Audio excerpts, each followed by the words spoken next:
and welcome to How Was Your Race? This is Miguel, and I'm here today with the owner and CEO of Orange Mud, Josh Sprague. Today we're going to be reviewing. This is different for this podcast. We're going to actually be reviewing a product. We're going to be reviewing the Endurance Pack. It's a running vest. It's kind of like a running vest and also a cycling vest. And as one of my friends mentioned later, we'll hear in the episode, it's also kind of makes you think of like, which I don't think they're associated, and they're probably not, and he'll correct me if I'm wrong. It's like an orange mudder or tough mudder. So I don't want you to think that because it's orange mud, it's also tough mudder, the same thing. I just want to make that clear. That way somebody doesn't try to sue me because, my God, I cannot afford that.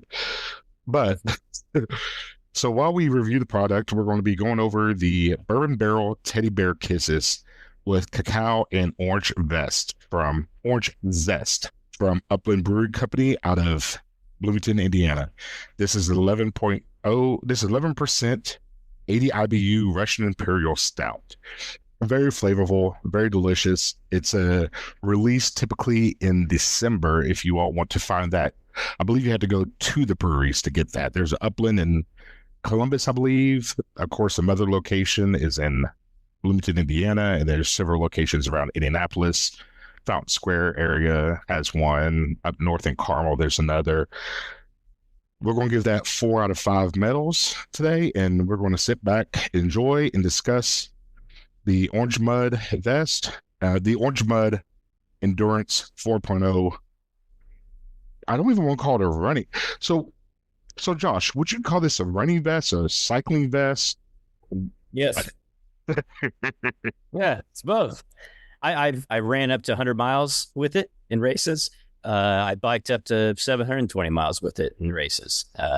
So yeah, I mean, it's whatever you want to throw at it. It's really our flagship product. It's the number one product in every category that we've gone to, whether it's OCR, and yeah, we have no relation to Tough Mudder, but yeah, whether it's OCR or mountain biking, gravel biking, triathlon, marathon, or just an hour run outside your house.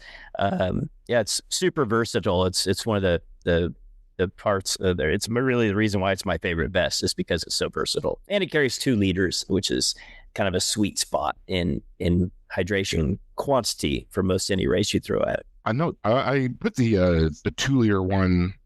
I had the bladder. I tried running in the bladder, and that turned out to be a bad idea for me.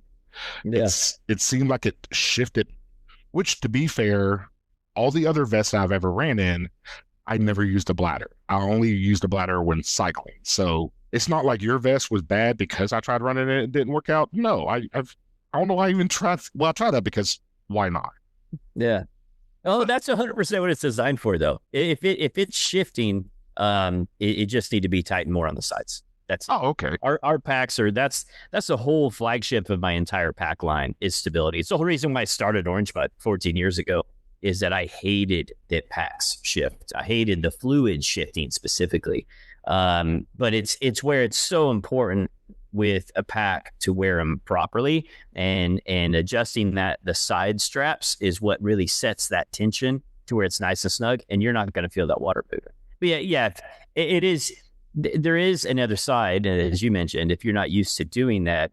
I have heard that from people over the years, and this business is, hey, I only run with waist belts or handhelds, and now I'm trying this pack, and it's like, man, that's a lot of water. I'm like, okay, well, that's because it's a lot of water. I mean, if you're not used to running with 70 ounces of water, 4 pounds of water on your back, and then of course it's going to be different. But if you're comparing apples to apples, I genuinely believe our packs are more stable than pretty much anything else you're going to find out there. But yeah, it is different if you're not used to running with a bladder, of course. I will say, when you mentioned the adjustments on the side, because okay, so when I cycle, I use Osprey packs. I have 2 different Osprey packs, and then when I run, I've always had my Solomon pack. But the Solomon pack, and I believe the Osprey pack, without getting up to go find them right now, I don't think either one I know this Solomon doesn't have an adjustable Right. underneath the armpits, and I Mhm. don't think the I don't think Osprey, Ospreys do either. Yeah. yeah, they did. They're all they're all the wraparound. And that's where a lot of your running vests, they're a wraparound. We have a wraparound style for people that like that.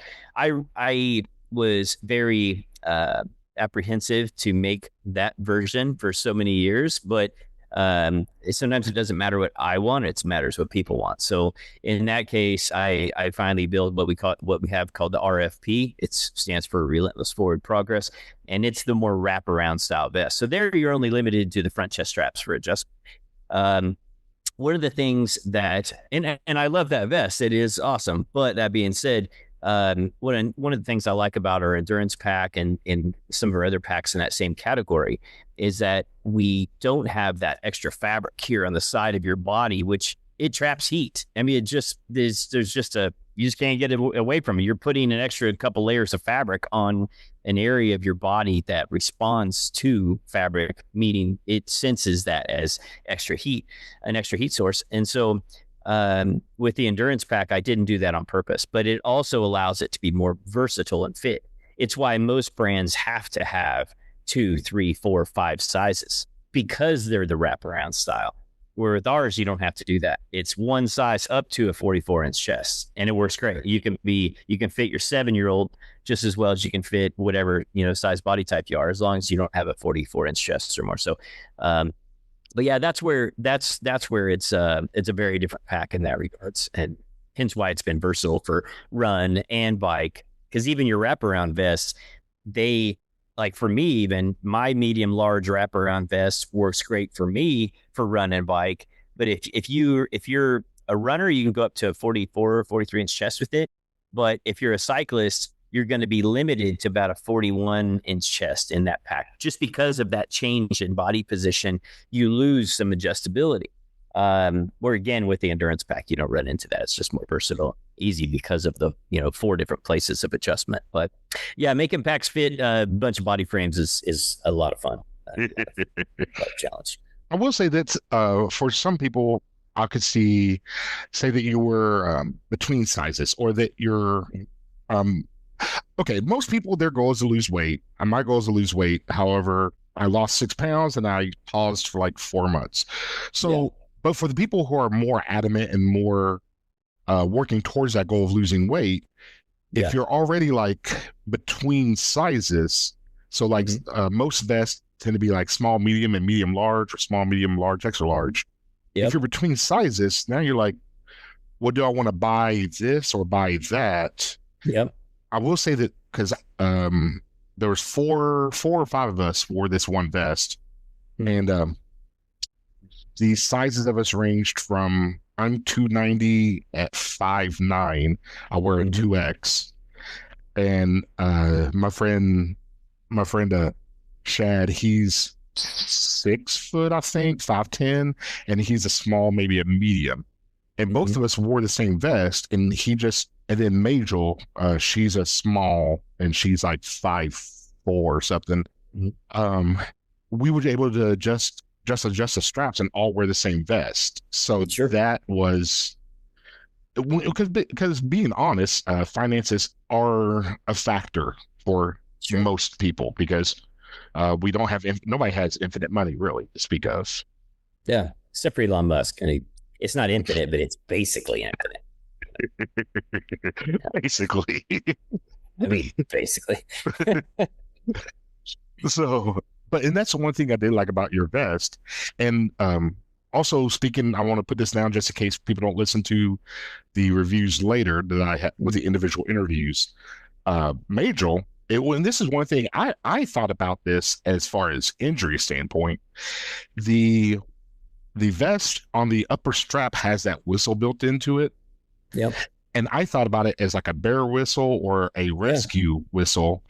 And she said, well, as a female who often runs solo, especially in the woods, that whistle was really nice. And I was, as a male, as a 290-pound male, I don't think of being needing the whistle for injury related things. Mm-hmm. So I Sure. will say compliments. I don't know if that was your goal. I don't know if I don't know. 100%.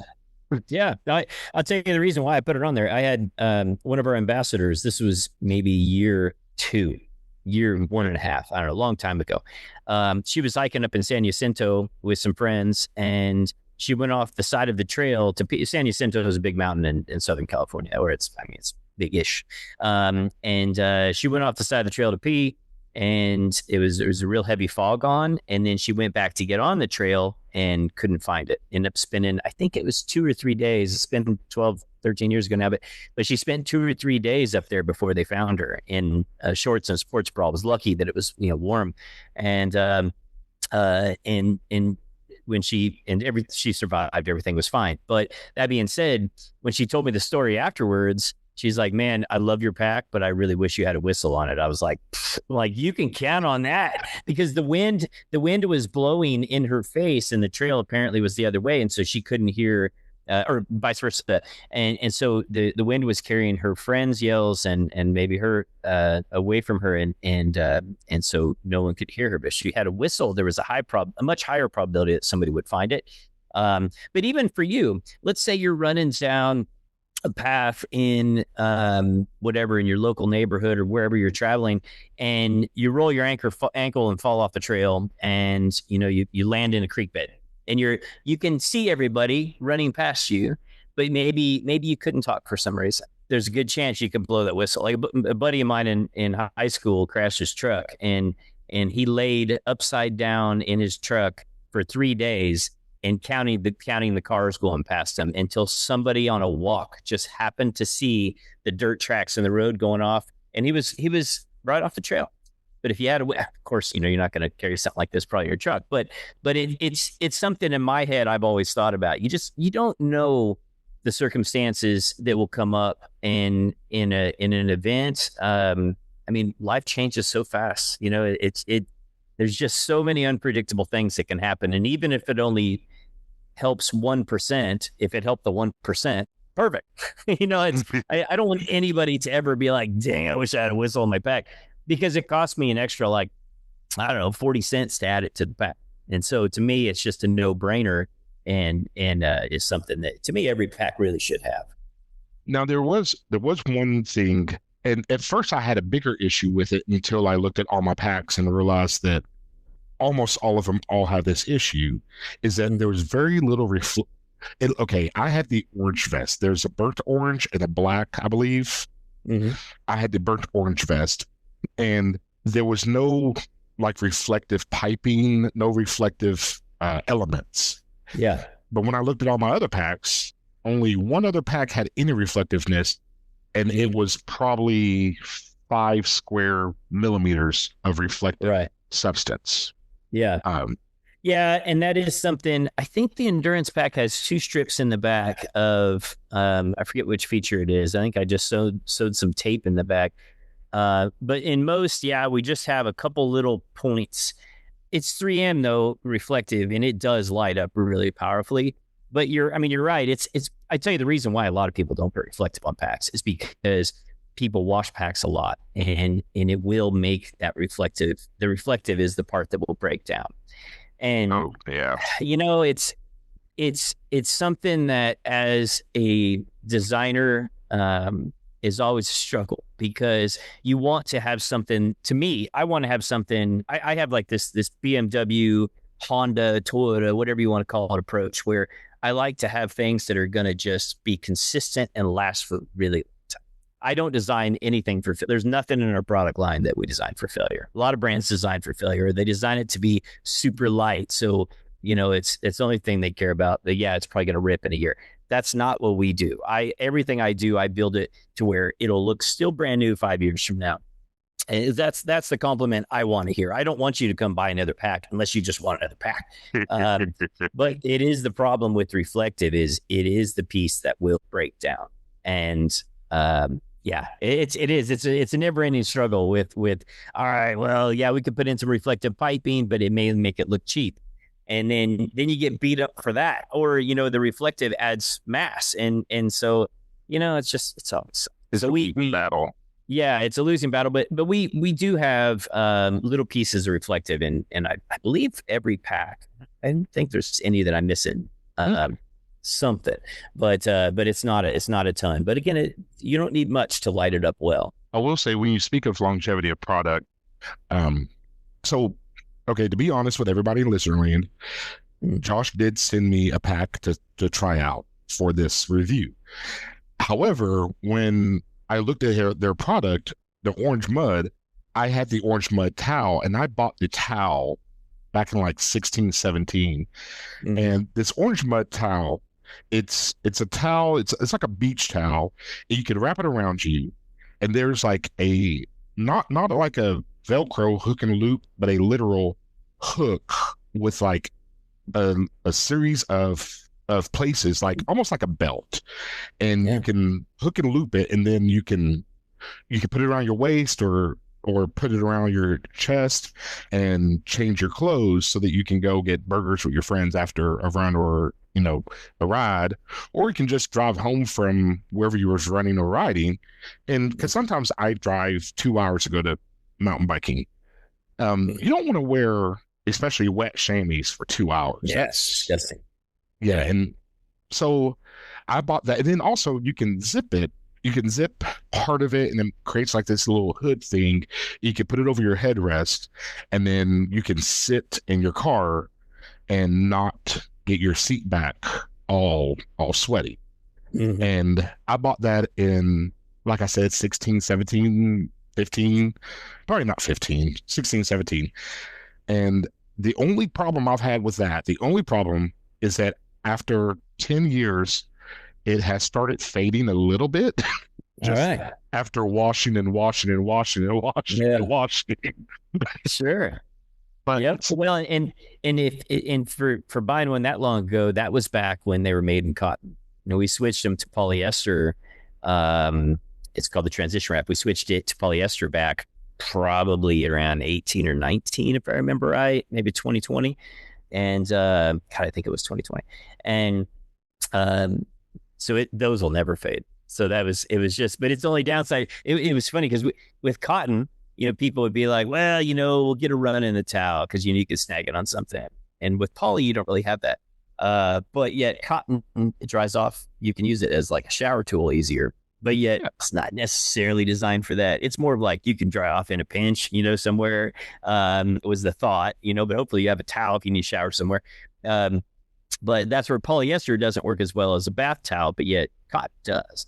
But then cotton will fade. And I tell you, the other one is that cotton, like, I was always worried my house or my warehouse was going to catch on fire. Like, we used to run this out of our house years ago and in the basement, and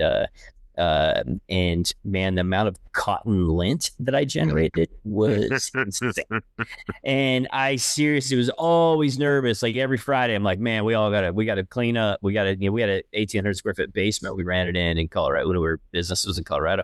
And I was like, we gotta clean up the lint today, guys. But it was just, it generates so much lint where polyester doesn't do that. But yeah, we're on version only 3 after 13 years of that product. Let's see, it's just 3. Yeah, 3. So now we have the waterproof version, 100% waterproof. This polyester, and also the standard poly. But yeah, I'm happy to hear it's been still kicking it. It's like I said, everything I do, I build it to last a lifetime. We use, like the clip, we use a virgin nylon in it, which means it's the first run. And a lot of your, when you get like a plastic clip in something and it breaks, it's usually because they use a non-virgin nylon using what's called a regrind. And so after you injection mold a bunch of stuff, you take all your scrap and you regrind it and you melt that plastic down again. And it's just cheaper to use that. We don't do that. It's just those simple things that a lot of people don't ever think about, but it's the reason why your product still works, because we spend the extra little, attention to detail, or the extra few pennies here and there to make sure it's going to last a long time. So yeah, glad you're still digging it. I think for a lot of runners out there, especially new runners, or not, I would say newer. So I don't know how to define that, but newer, you might start out with a cheap water bottle from, we'll just say Walmart. I mean, Walmart, right. Amazon, wherever. You start out with a cheap water bottle, you start out with a cheap pair of shorts, a cheap shirt, because in the beginning you don't know what the difference between a cheap shorts and $40 or $50 shorts, which never mind, we won't get into that. You Yeah. don't know the Yeah, it could even be difference. 100 anymore. I mean, it's Yeah, crazy. but you're like, well, what's the big hullabaloo about these shorts that cost so much more, Yeah. or these products? And but once you get through that beginner phase and you start wearing out those products, or you start needing more and more, you're like, well, I got 2 pairs of rain shorts, but really I'd like to have 4. That way I don't have to wash clothes every single day and da da da da. Yeah. And then you go to a running store, locally owned running store, and you get a pair of shorts, and they talk you into buying a pair that cost $40 instead of Yeah. 12, and you're like, oh my god, the seam feels better, the wicking, the waistband, um and it's the opposite of a death of a million cuts. Mhm. It's like making a better product. It's it seems, and it seems that you are making this conscious decision that every step there's a choice between a 10-cent item and a 20-cent item. And you go for Yep. 20 cents there, you go for 20 cents there, 20 cents there.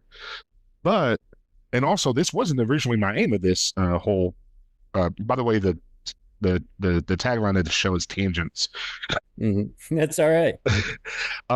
Your vest, the Endurance 4.0 vest, I believe that came in like $120. And I want to say my Solomon vest is somewhere around $200. Yeah. So your vest, even though I feel that you made very good decisions the entire way, and if you do cycle, you can buy one vest for two sports, Yeah. or even 3 sports for the off-road series, the obstacle course racing (OCR). hmm I think that for the dollar amount, for $120, roughly, for the 4.0, hmm a lot of everything there was a solid this. I will ask, since we're this this podcast has no aim, why did you go for the vertical zipper? On the back, there is a bladder pouch, another pouch that also loads from the top, and then there's a zipper, and then underneath, past that zipper, there's a cross of bungee cords so that you could put Yep. like a shirt or a jacket down. But why Sure. did you go for a vertical zipper on that little hump thing? Well, because it gave us more square inches, or more linear inches in this case, to be able to reach in there. The top of that pack, it's been a long time, but I think it's maybe 5.5 inches across. And so if you have a zipper, you have a start and an end, which sounds obvious, but the problem is if you have a zipper and it's 5.5 inches long, and you have basically an inch at the end of in the start and the beginning, that you're not going to be able to really use. So you're really losing about, you're roughly reaching in through a 3-inch hole. And then you're obviously going to be stressing that zipper out. And I do use Japanese YKK zippers exclusively on all my packs, which are, again, bomb proof. We've been in business 14 years, and I quit count a long time ago, but we hit 1 million zipper usage a long time ago, and have never had a true zipper failure on any of our products. We've had zipper failures, but it's like, we get the product, I'm like, dude, a knife went through this. Like, I can tell you had a stick or a knife or something go through this. Or like one melted. I'm like, I think you put this in the dryer and the zipper piece got stuck in the door and it just rubbed it off because it's melted. And this is not a zipper failure. And so, God. But anyway, I am an absolute psychopath of hatred towards companies that use cheap zippers. It makes me insane that people don't spend a few extra 10 cents on a good zipper. And that's literally the difference in most products, is 10, maybe 15 cents per zip to use a good one. So I use YKK zippers. So they are bulletproof. And I use a waterproof zipper on the back of that only because it looks cool. That actually did cost a little bit more just because it's waterproof. But that being said, that's why it's shiny, even though it's on a mesh, which is completely ineffective it just looked cool. That's the only reason it's got a waterproof zipper. Because otherwise, there's zero benefit on that. I mean, it's mesh. So, because I've heard people tell me like, "Oh yeah, but no, but this keeps my keys like dry." I'm like, "No, no, you need to put them in Ziploc because that's a mesh vac. Otherwise, yeah." But yeah, when it comes to vertical though, that gave us more linear inches, so it's easy to reach in there. And then this way, like one of my biggest beefs with packs is you open up a zipper and you're trying to like look into the pack. Or like, all right, where is my stuff? Here, I mean, granted, it's not a huge pocket; it's 10 inches long, I think, but you open it all the way up, you can get to the stuff in the bottom left corner, to the bottom right corner. It's easier to put your keys on that key clip that's in there, so your keys are always secure. So yeah, it's just ease of use. Everything I always do is ease of use, and again maximization of the feature. But it's a reason why a lot of people have asked me like, well, why don't you put a zipper on the front pockets to make sure my phone is secure versus that cord lock? It's the same thing. If I do that, it drastically limits your ability to put in a giant airplane wing, which is that of an iPhone anymore, into a front pocket. So that means I'd have to make your pockets huge, which would look stupid. Or I can put in the design that I have, which is extremely secure, and your phone is never coming out of them. And it's much more simple design, where again a zipper would only complicate things. So yeah, long-winded version of it, but that's the answer. Okay. Because there was a few things I noticed. I noticed on we speak of the adjustability on the side straps, and there's a side straps, there's a chest strap, there's two chest straps, an upper and lower, and on all those there were. I thought it was one at first because I'm not the smartest man, but when you adjust, there's actually two elastic bands holding that chest strap or whichever nylon strap down. Mm-hmm. I don't know I don't know why I started that, but that's where I went. Wondering probably the why. The reason why I have two is because if you I try not to have anything that's up front in your face that's going to drive you crazy. And if you have these straps flopping around, hit you in the face, you're gonna hate things. So the reason why I have two is that the one, when you tighten it, you slide that there against the base of the nylon. It's not really necessary, but it just can help, and it'll keep it rock solid where it's never going to loosen up. And then the second one is to stabilize that extra strap. So like you mentioned, I believe it was Mabel, the petite runner that ran with it. When she's strapping that front strap down, she may have 5, 6, 7 inches of extra strap there. You just put that keeper over it, and then it's not going to move. So that's why there's two keepers up front. I did like that. And then, so I had the pack. At least when I received it, it came with a bladder, but it didn't come with soft flask.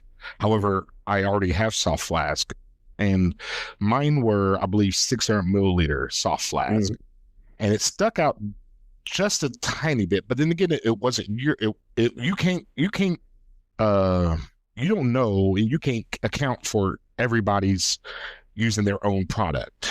So right. I used a different brand, the Solomon brand soft flask, and they stuck out a little bit.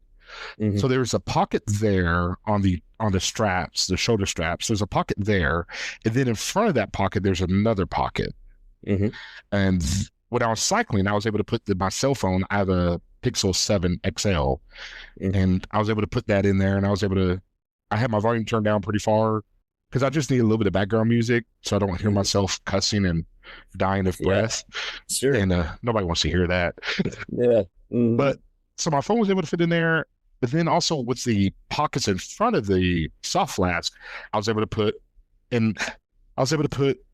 goo gels, or I put a goo gel in one, and I put a Gatorade Endurance gel, I think, in the other, because they're slightly different sizes.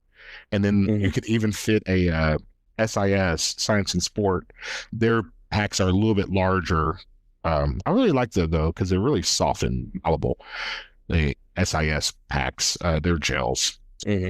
So I was able to but the one thing, so Majel didn't care for the upside down pockets, but Shad, he kind of did, and he kind of liked them, and he thought they reminded him of like a military type deal, What's up Hmm. with the upside down pockets on the shoulder straps at the Sure. top of the shoulder? Yeah.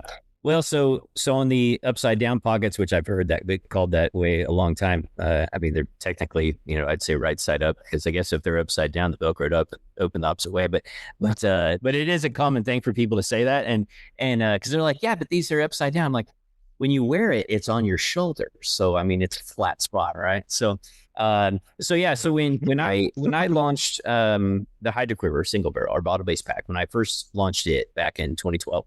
Um, I designed it based upon marathon triathlon. It was more road running was the initial focus, and I wanted a way of carrying bottle in the back to easily manage my fluids. I wanted a zipper pocket in the back to carry my phone, keys, cash for the beer garden after the race, and then in the shoulder pockets, I wanted gels and electrolytes. That's it. And so I have, once you get used to, and that's where I tell everybody, it's one thing to run in one of our packs once. Our packs fit different. We've got a bunch of different features. I tell everybody, run in it at least 3 times or go for a ride in it at least 3 times. If you still don't like it, send it back. But it's been neat over the years to hear the feedback of, that first run, I wasn't really sure what I thought about it. The second run, what, I'm starting to like these shoulder. But third run, I'm like, dude, I love this pack. And that's been the consistent theme over the years. But when you do different things, again, such as shoulder pockets, which is so simple, innovation I've always found is a penalty until the education is there to understand why. And sometimes it just takes a good amount of usage to get it. But yeah, so the shoulder pockets. So I take a Ziploc bag of electrolytes, and I always have them in my upper left pocket. And this way, whether it's me cramping or somebody else, I can always pull a couple electrolytes out and consistently take them on an hour by hour basis to where I'm not going to have any issues. And then the right side, back when I had started this brand, I was using gels. I've had so many gels over the years that I've overdosed on gels, and I feel very like they're the most disgusting thing on the planet. I don't know how anybody takes them, but I've thrown up on them violently in races, and I'm like, I just hit my limits. So I'm a powder only guy. However, I switched the gel carrying capability, which generally in the shoulder pockets, you can carry 2 to 4, maybe 5. It just depends on which vest you have and which gels you have, because there's all different volumes. But I put gels in the shoulder pocket, and then now I'll take a Ziploc bag, like a quarter Ziploc bag, and I'll put in my hydration powder in there, to where when I come into an aid station, I can just switch out that one bag, or however I have it set up, depending on which bladder size. So yeah, that's the intent of the shoulder pocket. So it's just carrying your essentials. I mean, it could be chapstick, sunblock. When I'm doing gravel bike races, I'll put in spare chamois butter in a Ziploc bag, and in a quart Ziploc bag, and it works great, obviously, to be able to put some spare lube on your undercarriage, your personal undercarriage, if you need it in a race. It also works good in a pinch as a good way to put on chain lube on your mountain bike. Chamois butter actually works fantastic as chain lube. So, which I learned in a 200-mile race that I was about to have my chain break off at about 150. And I ran in 50 miles on one of the quietest chains I've ever had, thanks to chamois butter. So shout out to chamois butter. But so yeah, so the shoulder pockets are essential for all that. And like as you mentioned up front, we have the main pockets, which over the years you'll find the 400, 500, 600, 450, 500, 600 ml soft flasks. They have all changed so much in size. Like Solomon, who you mentioned, they used to have a soft flask. It was like 9 inches tall. You'd always see people running in their packs, and the flask is flapping on the top of it. I was always like, how can this not be fixed? Which it can, very easy. So I have, and I think a lot of other brands have followed suit with this, because I was one of the very first ones to do this, where I shortened the 600 ml soft flask because it's like, I don't want to cover a whole bunch of space on your body. When I design my packs, I try to always keep them as short as possible, because I want to have the smallest heat signature possible on your body.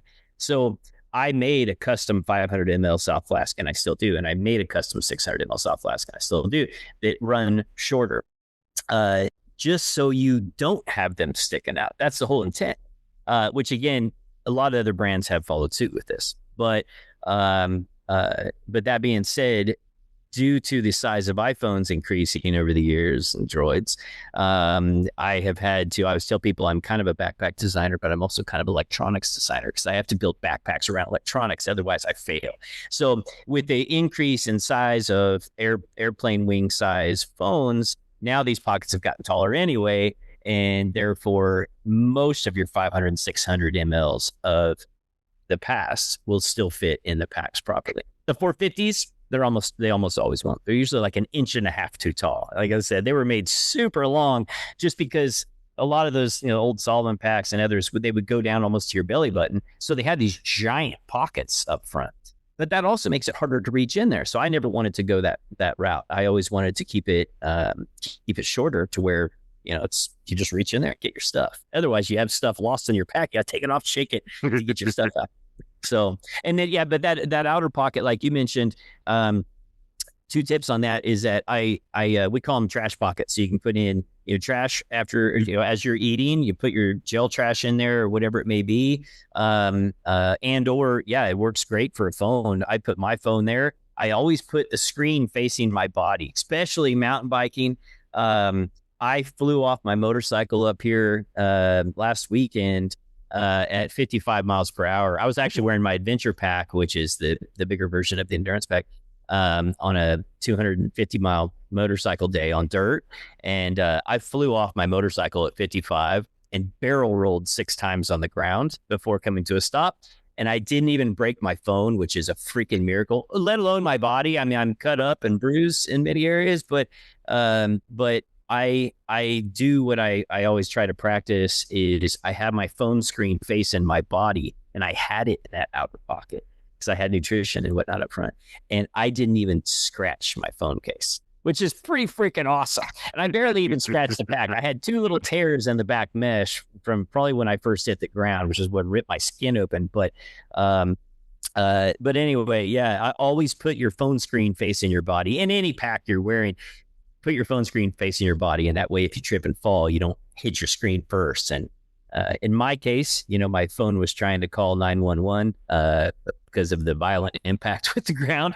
And fortunately, I was able to turn it off because I was okay. But it not the case. It could have been a different situation. Yes, it's having that incident detection, I think it's called. It's awesome. Yes, it is. I know it really is. Which I have it on my Garmin watch, and it's only with certain things. But my girlfriend one time, she's like, "Well, I don't know what this means." Because the Garmin, I haven't received them, but to my understanding, it sends the coordinates, which, especially if you're like trail riding or something, or if you're in the trails, coordinates really helps. But if you're out in the street, coordinates isn't as necessary as, say, Chestnut and Main. Like if you say somebody's at 500 meters from the intersection, or 500 meters north of the intersection of Chestnut and Main, which 500 meters, that there's probably more roads between them, but either way, that would be more useful in the city. But either way, I say just tell 911 what the email and the notification tells you. They'll know what to do with it. No, I tell you what, man, it is a cool feature because I have Live 360 or Life 360, whatever it is.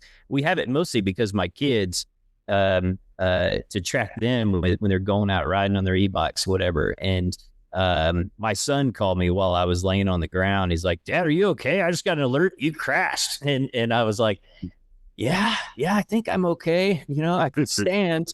And but that was really cool that it picked up on that. And so it was not just my Life 360, it was also my iPhone. I first disabled the Life 360 saying this is a critical event, massive abrupt stop. And but then once I was able to turn it off, and all of a sudden my phone started going off on its own incident detection and the Apple setting. So man, if you don't have that turned on, it's definitely something that I would encourage people to look at, because again, I was conscious and I was fine, but man, I mean, it was a nice peace of mind knowing that, given how bad that could have gone, that somebody would have been called. I was in the middle of nowhere. I was riding dirt roads for 250 It's 246 miles last Saturday, and I had this big adventure planned, and fortunately, yeah, nothing happened. But it was an eye opener. Like I said, you just never know. And I'm on a big dirt road, but I'm in the middle of nowhere, so it's kind of like we were talking about earlier with that safety whistle. Sometimes it's the simplest areas that you can get hurt and need help, and if no one's around, how are you going to get it? So yeah, it's definitely a cool feature. Okay. Now, okay, I'm trying to think of different things with the vest. Unfortunately, I don't. Majel, she still has the vest right now, and she hasn't.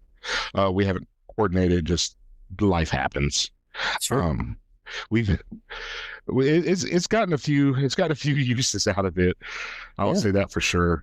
I'm trying to see what because I'm trying to remember all the all the issues or problems that they had versus Yeah. what I saw. And also there was a lot that they liked. They both thought at first, looking at it, that it was going to be really heavy and Mhm. really like hold in the moisture, hold in the heat. But then when I mean that was just them. That was the initial appearance, and I tried to give it to them like a Christmas gift, where they didn't look at all the research, and I didn't tell them everything that I knew about the vest. I just Mhm. here you go, figure it out on your own. That Sure. way, because to be honest, if somebody gets this for you for Christmas, or if you get this for somebody else for Christmas, that's probably the same thing they're going to do. But they Mhm. both said it looked heavy and it, but once they wore it and I think they both ran like 10 miles in it. They Mhm. um, they said it was actually not hot and it wasn't the weight. It wasn't as heavy as it looked, Mhm. and the weight Sure. dispersed really. The little bit of weight they did have did disperse perfectly. Yeah. Yeah, I Uh, mean it's a pretty light pack, but I guess maybe it's just because it was black and it looked like it would hold heat or something. I guess I could see how someone would think that. So yeah, it's good feedback. yeah, it's and that's I mean there's just so much. I remember and you speak of the front pocket in front of the bladder or the Mm. soft flask pocket. I have a TikTok that not associated with this podcast, and the only thing I ever post on that TikTok, I think the only thing I've ever generated it's all the same tagline, and I'm not going to say the full thing here because this is a clean show. Is it's not that effing hard, and Yeah. all I do is pick up litter and trash while I'm on a run, and I Yeah. record myself doing that, and then I carry it to a trash can, and I'm like, there you go. It's not that effing hard. Yeah. Sure. And I see people in these races, and you go past the aid station, and there's all these goo gels everywhere, and Yeah. it's like you carry this goo for 20 miles, 12 miles, 8 miles. Yeah. Now it's actually even lighter weight. Mm-hmm. Put it back in your pocket, and yes, the gel will ooze out a little bit. It will, Yeah. but I hope that you can afford to wash your clothes and your pack. And Right. those that goo gel, or we'll just say, goo. I don't know. Send me 5,000 packs, and I'll quit saying your name. Right. But you get these goos and this gel everywhere, and it washes out like Yeah. put it in a washing machine. Yeah. But No, I don't know. That's why I have all pockets on my pack. It makes me insane seeing the amount of trash in a marathon, but it's the way it is. it's and then your okay. So your soft flask. Mhm. I can't remember. So what options do we have for soft flask? Yeah, I have a 500 ml and a 600 ml soft flask, and we'll always switch it out. We have, like, when I built the endurance pack, I built it on endurance, right? And so I wanted it. I wanted this design to be something you think of when you're doing stupid things. You're doing that 3 or 4 hour training run, or you're going to do a 24 hour, mountain bike race, or you're going to be doing maybe a 100, 200 mile gravel bike, or your first trail ultra, 50K, 50 mile, 100 mile run. Um, It's anything endurance. I would say 2 hours plus. That's where this pack just thrives. And like I said, you cinch it up. It's nice and solid. It's not going to move on your back. If it is, just cinch up the sides, and then afterwards, tight. That's the number one. And then you're going to have 70 ounces, 2 liters of stable fluids to be able to go do stupid things. But that being said, there are a lot of people that like Flask, and we do sell them. Or again, if you message us, say, hey, I'd rather have 2 500 ml soft flasks instead of the 2 liter, we'll switch it. It's just when you have 2 500 ml soft flasks or 2 600 ml soft flasks, you're only running 1 or 1.2 liters up front, where again, it's designed for 2 in the back. But you can certainly, and we do have plenty of people, myself have done this, where I'll throw, like, say, Coca-Cola in my front right pocket in a flask, or maybe straight water or whatever it may be, and then I'll still run with the 2 liter bladder, always with my infinite hydration mix in the back. So, but yeah, definitely 500 ml, 600 ml, both work great in the back. Now, one thing, I don't know if you approve of this message, but with the bladder, I like to fill it about halfway, a little over halfway with my fluid, whatever fluid I'm using. And I like Tailwind, actually. But you put that in there, and then once I get about halfway, I close up the bladder, and then I blow into it and lay it on its back so that the valve part of it, the part that the straw affixes to the bag, is open. And then I freeze it. And then before I ride, which I need to use your vest again and cinch down the sides and run with it. That way I have a block of ice against my back. And then also the water, or the fluid, is going to be ice cold for usually a good 2 hours, hour and a half. Yeah. So, like, it is just a little, everybody out there, listener land, if, when you're trying out this bladder, especially because right now you get, it's August right now as we record, and this podcast is going to be released in August.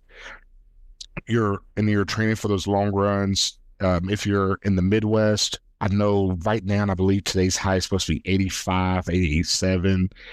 Running on treadmills is cool and all, because, like, temperature wise is cool, but when you have to do like a 2-hour run on a treadmill, my gosh. Yeah, it's a death sentence to me.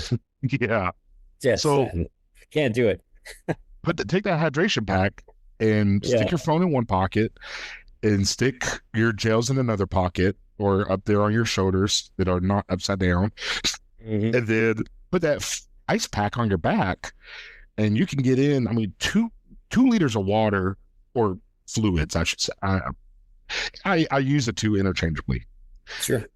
The 2 liters of fluid, that should sustain most people for 2 hours. At least 2 liters is, I would say more is 3 to 4. When it's super, super hot, yeah, maybe 2. But if you're drinking 35 ounces of water per hour, that's a lot for most people.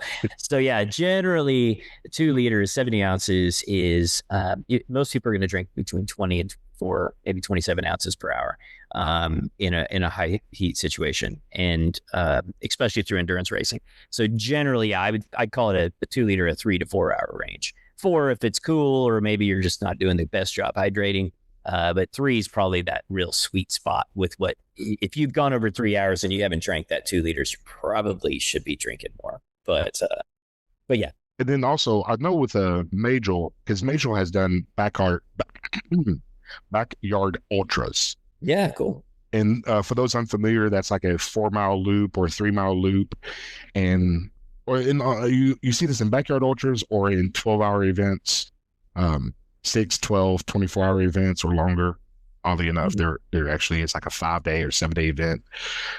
With that, the thing I liked about your vest, and vest in general, I shouldn't say that your vest is the only one that can do this, is that if you have a bladder and a soft flask, say you're out running with friends and you do like a big figure 8, you can do that figure 8 out in the trails, and then you do 1, 5, 6, 7-mile loop, and you come back to your car, and then you can take out the bladder that's now empty or whatever, and then you can insert the soft flask and go back out on that second loop for another amount of time. And then Sure.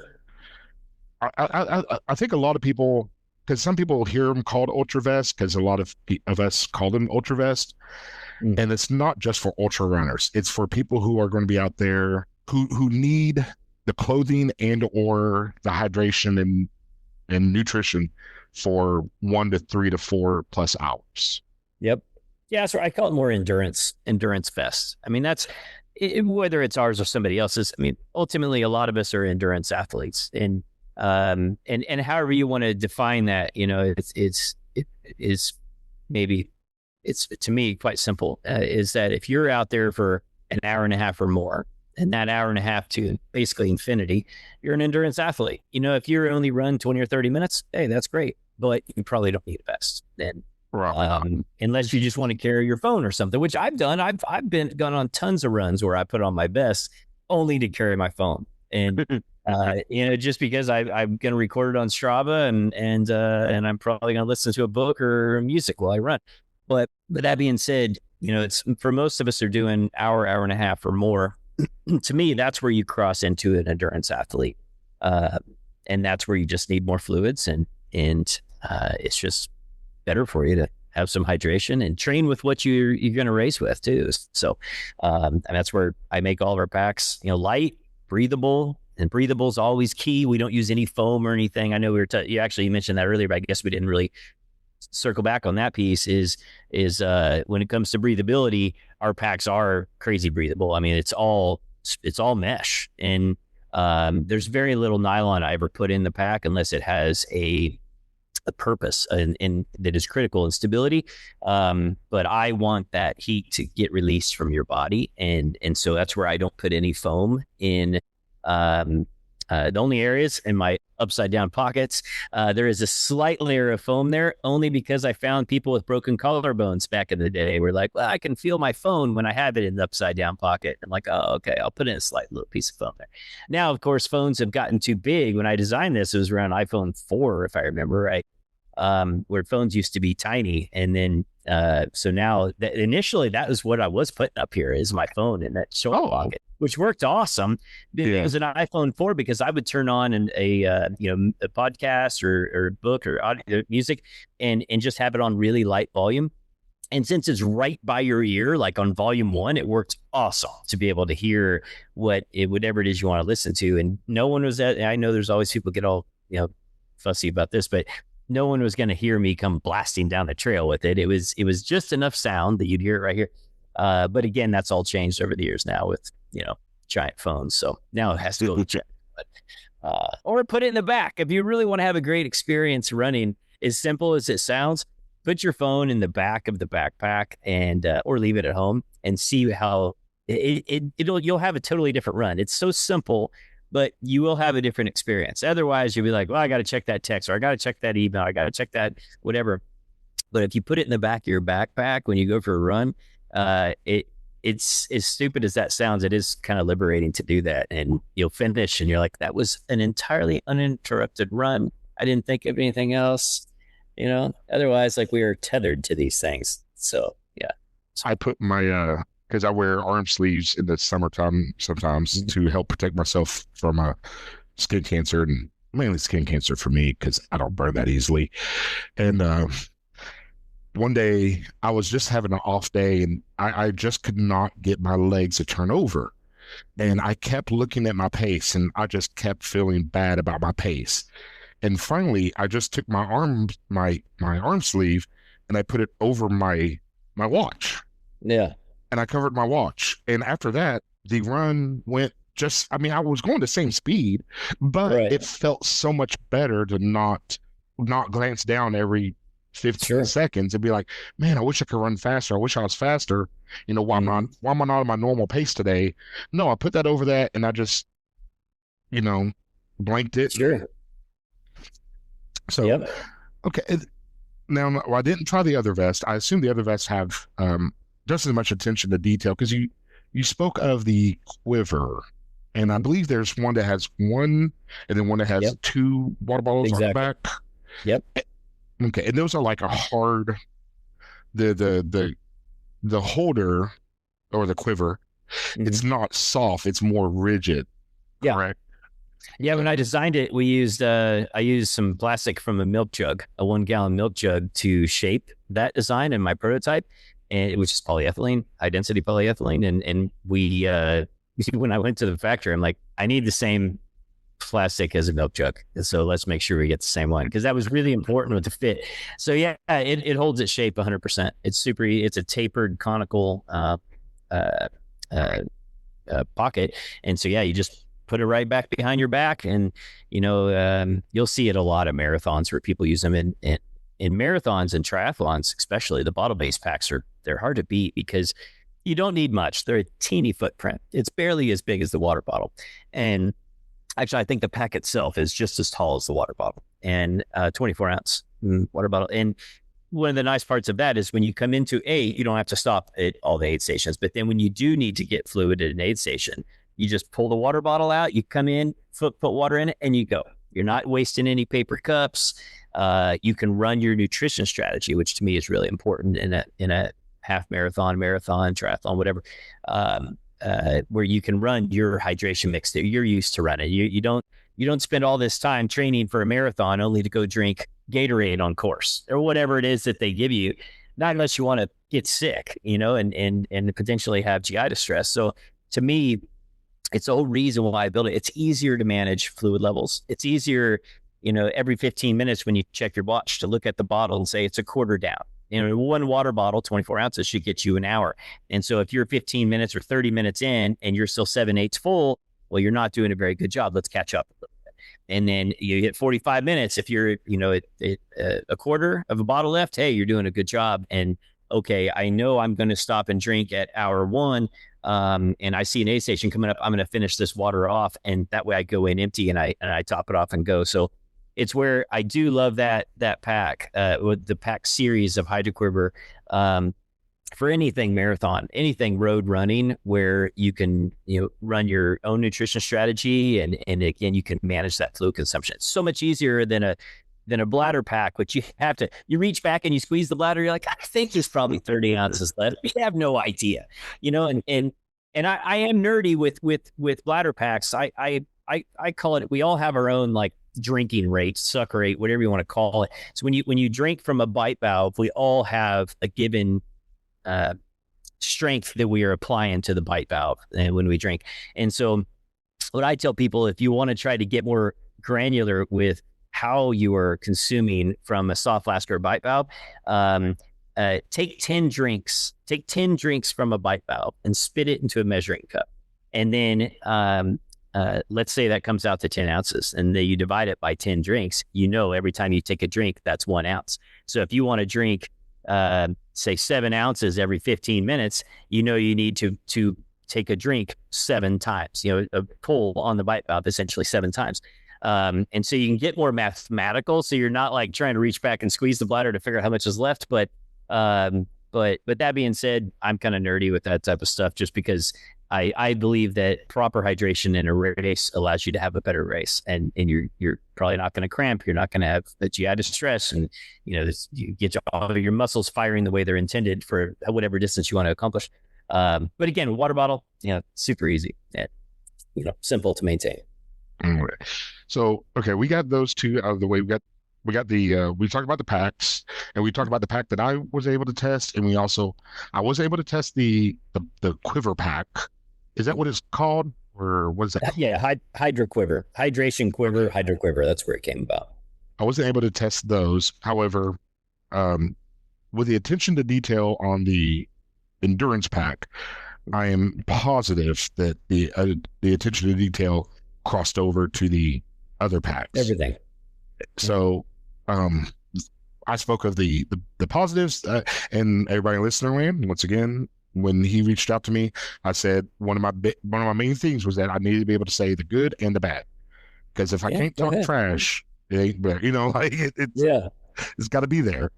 There was a few little hiccups that we had, but nothing that was major, nothing that was red flag, nothing that was like this pack belongs in the trash.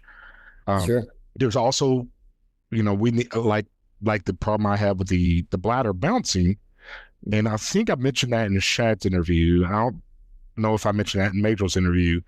I didn't know that I should adjust the side straps, but then again, I ran it 2 or 3 times for about 5K each, and then I cycled once or twice in it. I think I can't remember. I know I did at least once. Um, so I'm sure with more trial and error, I would be able to get things honed in a lot better. We Sure. spoke of the transition wrap. I call it the orange towel, but it's called the transition wrap. I have the cotton version. I still enjoy it. It still protects my seats. I've used it as a towel like half a time, but like you said, like Mm. it works in a pinch, but it's definitely not. But that is that one even available anymore? The cotton one? No, no, we don't make it in Okay. cotton anymore. Yeah. Okay, so the design we could speak of. The design works. Yeah.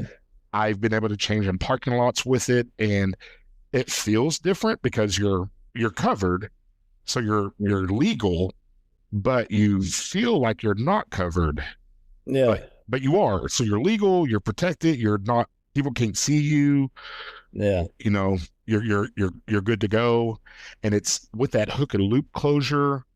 It's secure on your body, unless I guess maybe if you had like a very small frame with very like no hips or something like that, maybe I Yeah. I It'll don't fit know. a teeny person. Teeny, teeny. Okay.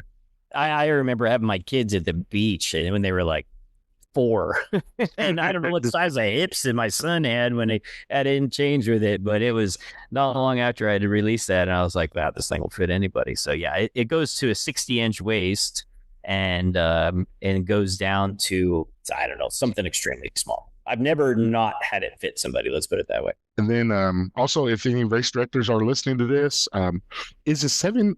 You also own. You're the owner and CEO of Seven Clay. Yep. Do you just do large batch orders, or do you also do small? How small of an Yeah. order do you go down to?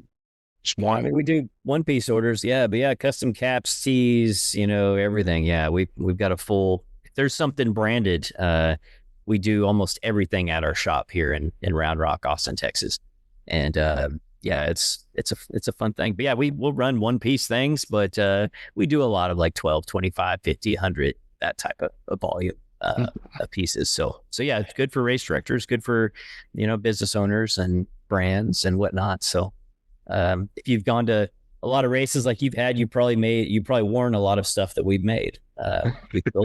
We built for a lot of race directors over the years. That's great. And I mean, I'm not. I don't know how to phrase this correctly. I'm not like I'm not in the sense of that made in America automatically is better. However, Mm-hmm. I will say that I prefer my products when I can pick and choose. I prefer my products in a way that if somebody messes up my product, I can take it back to them and say, "What did you do to this? You thought this was Yeah. look at this product and Right. tell me you think this was good." Yeah. you know, Yeah. and Yeah. For sure. having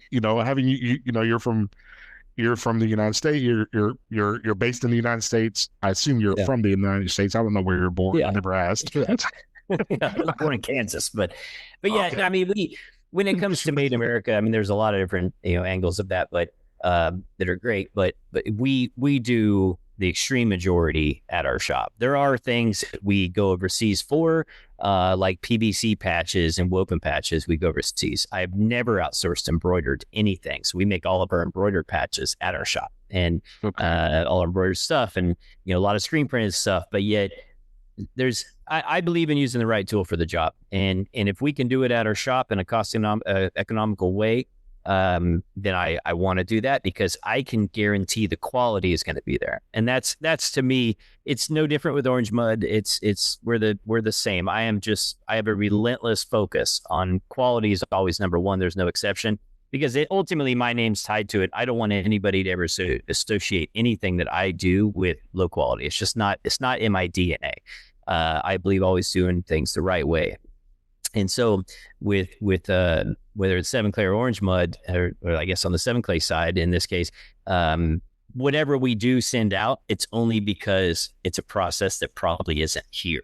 or it's not economical to do here. Like all of our technical running apparel, our running shirts, our socks, shorts, those are all made either in my Costa Rica plant or my Taiwan plant.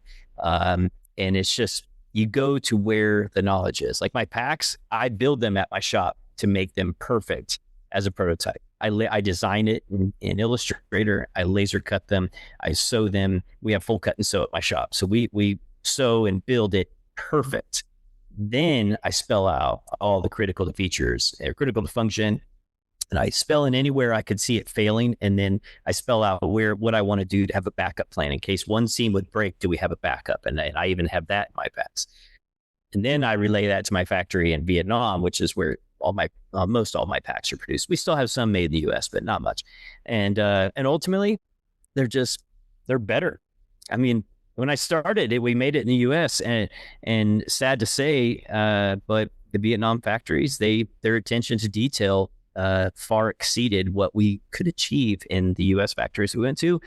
But it's also because they're the specialists in doing that. Most of what's made in the U.S. In the textile space and is specifically in backpacks, it's medical devices or defense. And unless you want to pay $500 for a backpack for something that's probably not going to be as good, it's better to go to the source. Plus, I can spec my exact fabric that I only have one layer of markup, meaning the factory is producing it for me, versus buying it from an exporter that sells to an importer that sells to a distributor, and you have all the transportation costs that I'm rolling up once I have the fabrics here. That was the biggest piece that blew my mind, is how much cheaper the fabric would be when I switched from USA manufacturing to producing in Vietnam, because I cut out all those middlemen in the fabric. And that was a huge piece on some of my products where, I was spending sometimes a delta of like $40 to $60 in costs just in markup on fabrics, only to be able to say I produced in America. So yeah, 3 years in, I realized the costs, the cost of producing in the U.S. and the quality, it didn't align with the long-term success of building out a business in this textile space. And so I know it's probably more than you wanted to hear, but it is something I'm very passionate about. I mean, it's where Seven Clay, I'm very proud that we produce so much in the American economy, and and employ a bunch of people, and that are all amazing in my shop. But there's a time and a place for picking where you're going to go to produce something. And so anyway, we find the right spot, right tool for the right job.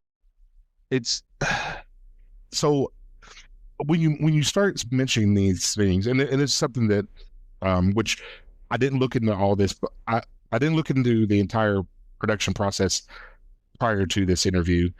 When you were speaking of this, it made me think of this scrubber, this YouTube guy. He made one called the Smarter Scrubber, and my son and I, we used to watch this guy's show all the time, and it's a really, really cool show the gentleman has. And he tried creating a scrub brush for your grill that was completely designed and made and manufactured and assembled in America. And he could not do it. Yeah. There were some steps that worked. And then even when he finally thought he had the right part that was made in America, when he finally got the item in, and when it was finally delivered, it wasn't made. It went through three hands, and it started out in Vietnam, and then it went to Brazil, and then it went to somewhere else, and then it came to him, and then he was like, this was the same product that I could have got X amount cheaper, and they said it was made in America, but once I actually got the product in and got all the shipping documents and everything else that you get when you work on that side of the industry, it wasn't made in America. It was just made in Korea or Vietnam or Taiwan, or Hong Kong. That's usually where a lot of things are made, in those four countries. And so, yeah, it's some things are not possible to get everything done here. Or in a cost economical way. I mean, that's really the big one. There's a lot of things you can produce in the U.S. if you really want to, but there's industries that are excellent for it, and then there's industries where You have industry and market, and so if the average person is used to paying $100 for something, for a given competing product, and you're going to build a made in America only version that's going to cost $300, is there a reason that somebody would buy it for $300? Is it truly better? And if it's not, then why are you building it here?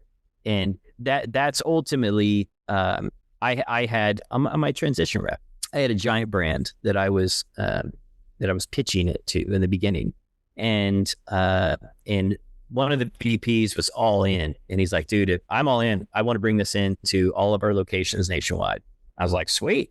And he said, but there's another VP that I have to have on the call. And so we had this call, and I'll never forget this. This was in January, in 2013, sometime in 2013.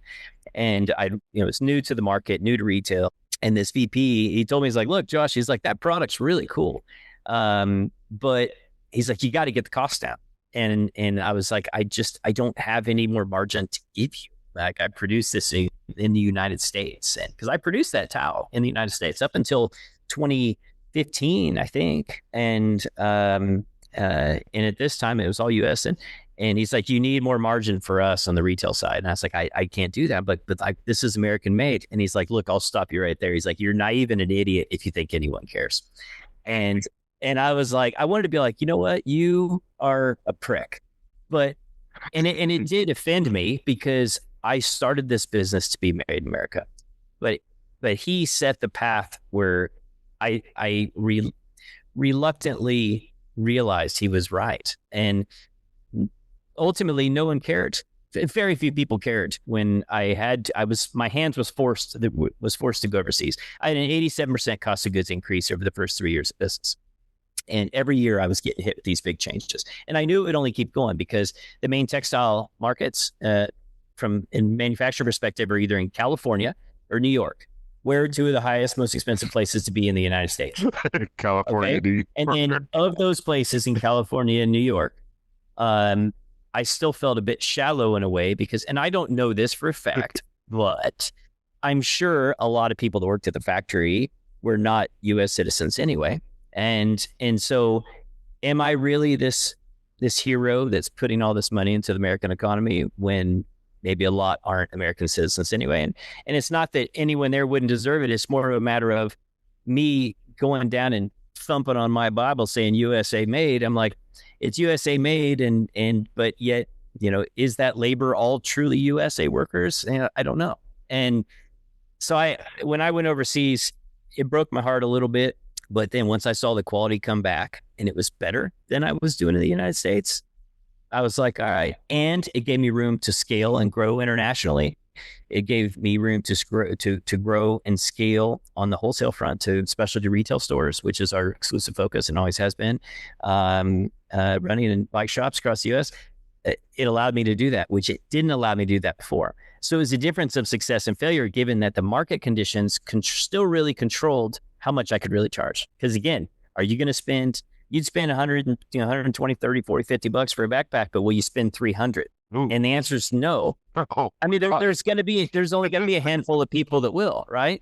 And for what? If you're not getting a benefit, why would you? And so that's ultimately the piece. Anytime somebody argues like, Josh, you should have tried harder, I'm like, okay, you come show me what to do, boss. Because I'm like, trust me, I wanted to, but I was only going to go out of business. That was the path. I was going to go out of business if I continued in this market doing that.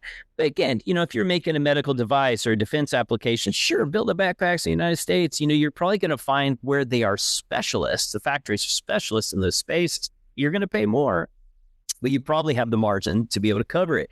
But you're finding they're specialists. But when you're doing tiny features and lightweight fabrics and everything, that's just not what's here in the U.S. manufacturing market. Hence, where other markets are better for it. So anyway, I know that was a long-winded version, but it is something it still bothers me that I had to go overseas. I didn't want to do that, but it's something that once I did, it opened my ability to scale and grow the business and hire more people domestically. I think that's the part that some people sometimes miss in this whole made in America thing. It's like, okay, we can make America and keep your company really small, or you go overseas and you can make your company bigger with American workers. So, it allowed me to do that and scale and ultimately even stay in business.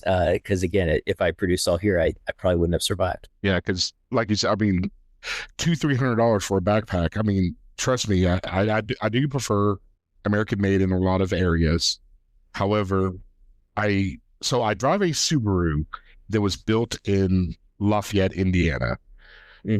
Before that, I drove a Toyota Yaris that I think was built. I think that one was built in Japan or Mexico. I don't know where the Yaris was built. I was just happy to buy a car. Yeah, sure. And both of those I did buy new.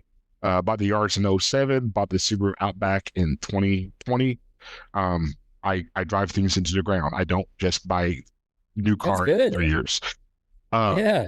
So that's how you afford to do all those races that are on the road. Depreciation sucks. Oh God. But so I mean, it's good out there, but at the same time, like you said, like if somebody wants $300 for a backpack, it's hard to justify spending 300 an American made item versus 115 on a foreign made item, just because.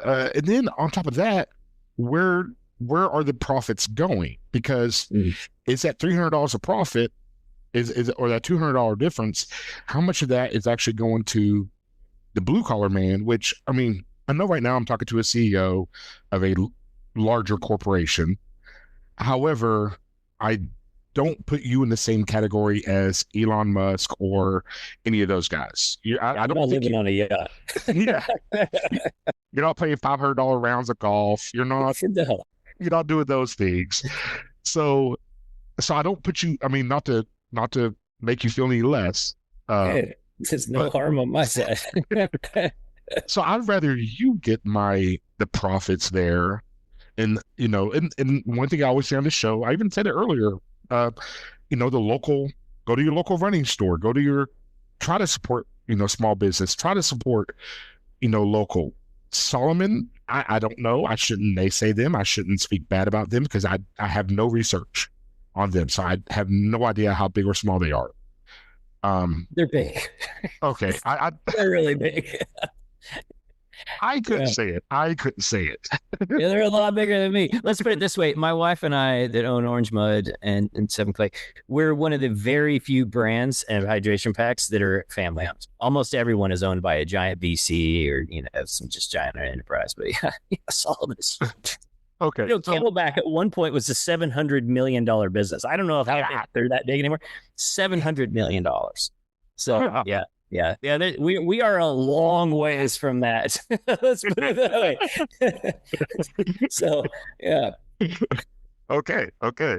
So you're definitely, especially in that world, you're definitely still within the and there's a place in town where I live, and it's a supermarket, and there's 3 locations, which compared to Kroger is nothing. Compared to Walmart, it's 3 locations, but you can come into his store and you can meet with him and you can have your product.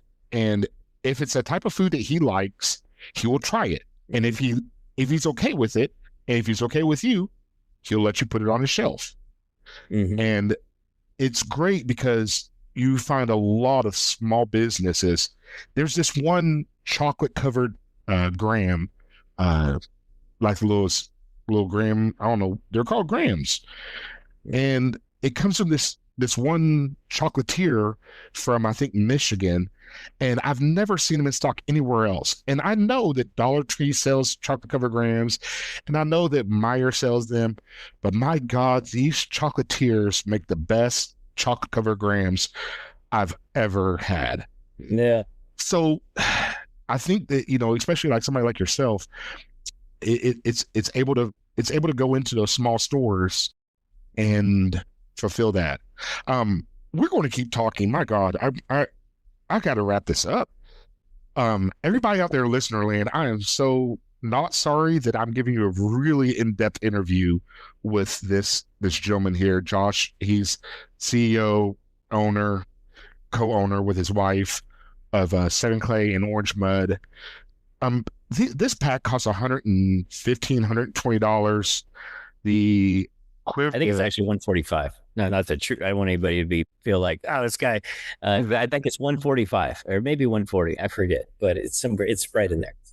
Okay. If you're spending $140 on a product, and then you look at Solomon and you're spending $200 on a product, or wherever their price points are, obviously I'm not the best at that. Or you're looking at Osprey and looking at their price points, or you're looking at Walmart, you're like, well, this one's only $30 or $50. What's the big difference? Mhm.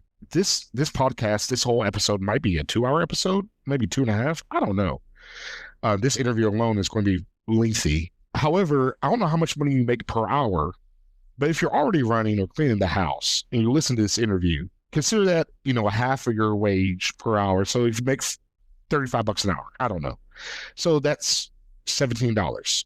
So invest 2 hours of listening to get a really in-depth review of people who we're critical, but we're also supportive of others, but we're also critical and we're experienced. Josh, he's done over 500 events between triathlons, Ironmans, half Ironmans, marathons, gravel races, mountain bike races. I've done over 100 half marathons and marathons. I don't mountain bike race because I'm so far in the back that it's not fun anymore. Everybody has changed and showered and halfway gone home by the time I finish. Hey, Majel, you're the one maximizing like the dollar invested per mile. You win. That's the way I always look at it. You come in last, you got more money out of the event than anybody else. That's how I look at it. It's dollar per mile, man. there we go. There we go. So, but go out there. You've heard this. Are there any major stores or even larger regional stores that somebody be able to find your product? Yeah, so like our transition wrap is the one in the most amount of specialty retail stores, and that is, I mean, Fleet Feet's. We're in a ton of those stores with the transition wrap, and just, I mean, we're in many hundreds of specialty retail stores. So that hydration packs are not usually the focal point with running retail. It's shoes, socks, insoles, and nutrition and whatnot. So they're kind of hit and miss with where you're going to find them on that. So usually with hydration packs, I tell people, go online and message us. We have a contact page there if you want to go try one on at a local store. And we can, based upon where your location is, we can tell you like, okay, well, A, we don't have anybody, or B, maybe we do. And then if not, you can buy it. We're free shipping on all hydration packs, and we have a 30-day sweat in it. If you don't like it, send it back. My only request that I always tell people is that I want you to sweat in it. I'm not like many brands where you have to return it with the tags on. If you return it with the tags on, I'm disappointed, because that means you didn't even try. So go for a run in our packs, sweat in them. If you have any problems, we actually answer the phones. We actually answer emails. We have a chat on our website that we answer. Now, keep in mind, we're a small business, so I don't have like a whole team of workers just sitting here waiting to take on 20 chats at one time. So if you open a chat on our website, we don't respond, just leave the message and we will respond. And it's my wife that responds to every single one of those, or my sister, or me if you're looking for me. But it's something that as a small brand, we're passionate about people getting the right product for you. And you can call and literally talk to one of us and figure out what is the perfect pack for you. And again, very few brands are like that. And you're talking to people that actually know what we're doing. I mean, we're the owners, designers, of the business. So yeah, but always reach out online if it's a question you have for really anything of fit, form, function, and we'll dial you in. Awesome. That's going to be. This is going to be the first half of the podcast. So if you want to listen, I have an interview with Shad and Majel. They both tried on a pack for about 10 miles each. They only did one run. I didn't want to stretch out the whole thing over the course of a month to get all of us to get a really in depth. However, based off our previous knowledge of our thousands of miles ran, I feel that we can kind of form a good opinion faster because what we know what we like and we know what we don't like, so that gives us a a faster response. Um, Sure. Check out the website. Um, his website out there is that's going to be orangemud.com, is it? Yep. That's it. Okay, orangemud.com.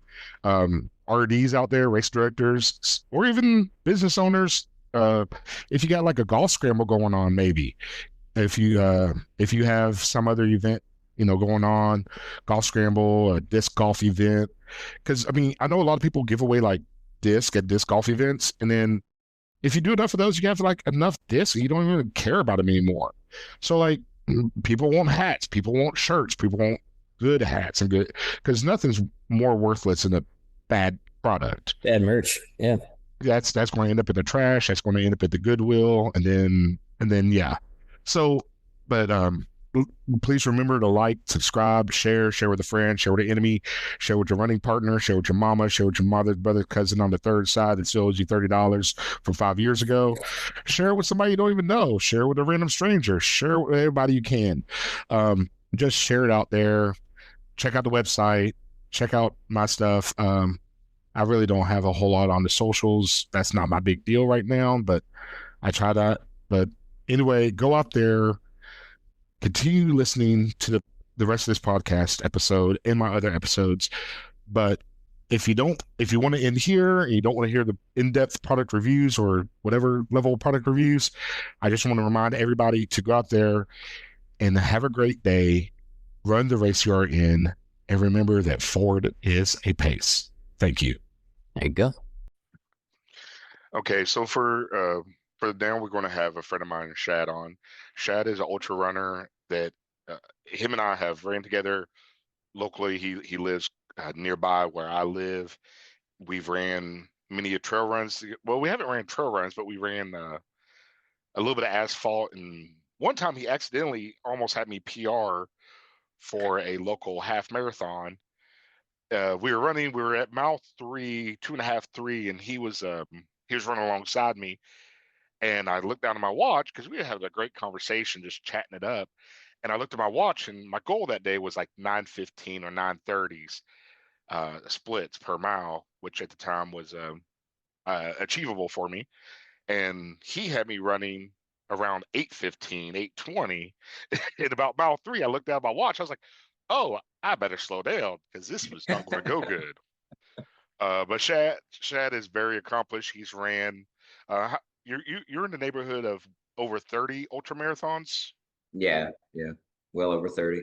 I mean, as far as like races and stuff go, but I mean, I've ran ultra marathon distances as training runs quite frequently. I mean, it's not above me to just go do a 50K as a training run somewhere at local trails or whatever. And you also do you're one of the few people that I personally know that do a birthday run.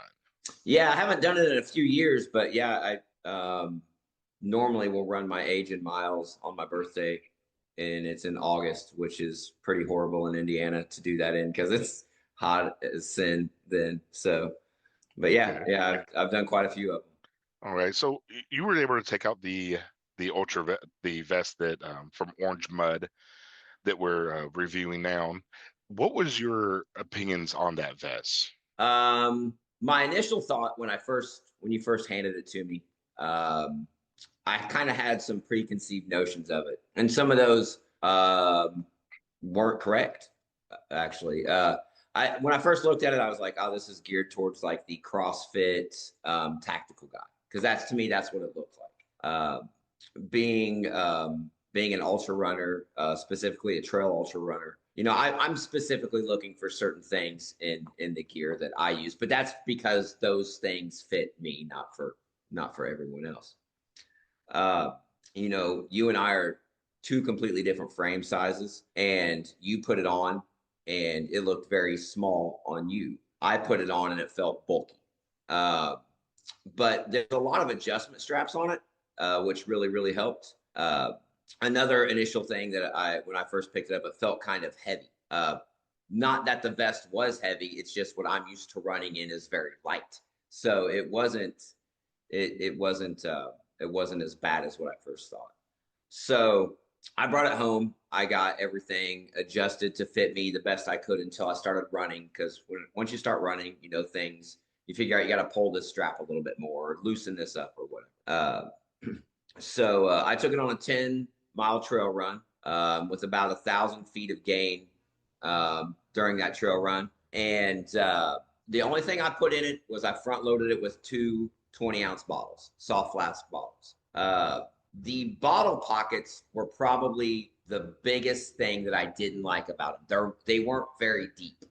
I was using a standard Solomon soft flask, and there was probably an inch and a half of that bottle sticking out of the top of that pocket. Now, there was an elastic retaining band that would hold the bottle in place. But as the bottles were emptying, it did kind of get a little slosh bend over factor instead of just holding it where I'm used to having one held. It was very hot the day that I wore it. The vest seems very durable. It seems very well made. Sometimes in that durability and being well made, they don't breathe very well. It was over 90 degrees that day, and I soaked through it pretty quick. But what I was shocked about was that it didn't feel heavier, because being thicker than what I normally wear, it didn't seem to like add extra water weight to it, which shocked me, because that was one of my preconceived notions. Like, this thing's going to get heavy when it's wet. It's going to feel gross, But yeah, other than that, I only had one other complaint, and that was the vertical chest straps. They're adjustment. They're on vertical rods where you can move the chest straps up and down. Whenever I wore it, and I don't have a very big chest, I'm a pretty small framed guy.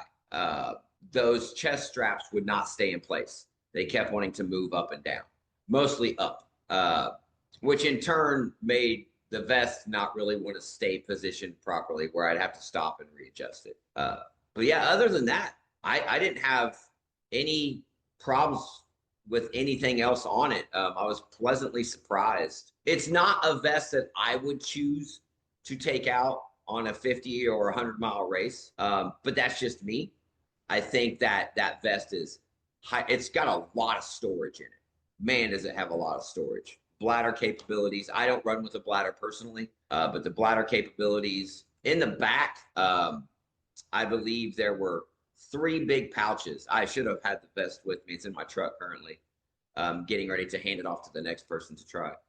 But there were 2 main storage compartments that were top fed, and on the back there was a zipper pouch that was the entire width of the back, and then you had elastic cording that you could, if you had to like stuff a jacket in there and cinch it down, or whatever. Lots of storage. I was very, very pleasantly surprised for lots of storage, because some of the runs that I do, sometimes you might not have an aid station for 8 to 10 miles, and you have to add some extra stuff there to make sure you get it through. So that was real. I didn't stuff anything. It was already hot. I just wanted to make sure I had plenty of hydration that day. But yeah, it's the straps were able to tuck away nicely after I cinched them down to where I needed to be, the excess strapping. Because I couldn't get it to hold secure, it would bounce a little bit, especially running downhill. I like to kind of bomb downhills, and it would kind of bounce around a little bit. But I think that if someone had a little bit bigger chest than I do, I don't lift very, I do calisthenics, and I run a lot. So the muscles are pretty lean. I think it would hold better. The next person who's going to test, it's a female, and I'm kind of curious to see how that works with her anatomy and everything versus a flat-chested guy. So yeah, overall, man, I very minimal complaints with the vest. I think it's a very good vest. I think it's very well built. and I think that it will serve a lot of people very well. It doesn't really serve me great, but I do think it is a great vest. So Okay. I can't knock it at all, other than small little things. But when you have a universal fit item, you're probably going to have some of those items, some of those discrepancies because we're not all built the same. Yes. So Now, yeah, man. do you use the on your Solomon bottles, which I looked real quick. My Solomon bottles, well, I didn't look at mine, but I believe they're 600 milliliter. And when I looked at the Orange Mud website, they have a 500 milliliter soft flask bottle. So that might be slightly different. When I look at the pictures, it still shows them the top of the bottle, the the threads are still Mhm. popping out of the pouches. Do you use the the longer straws, or do you use a I shorter don't. straw? I don't. I I don't like the longer straws because I run in a Solomon pack, and how those bottles sit on my particular pack, the regular straw, I can just grab it and drink right out of it without having the longer straws. I've tried the longer straws, and I don't like how they flap, how they bounce around. Again, I'm wearing if I'm wearing a vest, if I'm in a race that has a vest on, that I'm wearing a vest, it's usually a really trying 50K where I'm going to need a little bit more to carry, and I'm carrying it for 5 to 6 hours, and I don't want something flopping around and annoying me for that amount of time. So I'm very particular on that. And the regular bottles work well for me without those. Now, if I would have had the straws on that vest, it would have been easier to drink out of for sure. Um, and that was a hindsight. I should have put one with it on and one without it on just to like really test it. But I didn't even think. I don't ever use them, so I didn't think about grabbing them out of my cabinet to putting them on. So Okay. And I agree with the two chest straps that go horizontally. yeah, I took a selfie on my bike because I do almost every time I ride my bicycle, even on the mountain bike. There's like certain trails that aren't as technical. They're basically just like connectors, and I'll pull out my phone real quick and snap a photo. Which, by the way, when I was riding, I was using my the bladder in the back while on my bicycle, but I didn't have any of my soft flask in while I was cycling. I was able to put my phone. I have a Pixel 7 XL. I was able to put my phone in that pocket, and then I know you don't listen to music um, all when you run as much. You enjoy the sounds of nature, which is I do enjoy the sounds of nature, but also when I'm going through it, I need something to distract me from the huffing and puffing that I'm doing on my bicycle. So I could play my music out of my phone at a fairly low volume. And then actually, I did get passed by a guy. He was on a bike. He was on an e-bike, but even if he wasn't on the e-bike, he still would have passed me. Um, I was able to hear him approaching me, so there was less of a surprise of him, getting on me. But getting back to the chest strap issue, the two horizontal chest straps.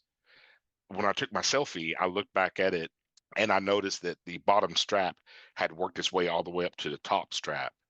However, when I was mountain biking, because I wasn't doing flowy trails, I was doing more technical trails. They were more choppy. If you're a mountain biker, you know what flowy. I think anybody could kind of understand what flowy means. The last thing on my mind was the pack never distracted me from the ride. It was the ride first, my pain and suffering second, and the pack. It was just there. It was never in my forefront, which is good because you don't want to think, you know, say that you're running. You don't want to if anything really draws your attention to it, unless you're thinking about it, then that's bad. yeah, If you think about your shorts or a seam in your t-shirt, well, that's bad because it shouldn't be something you even have in your thought.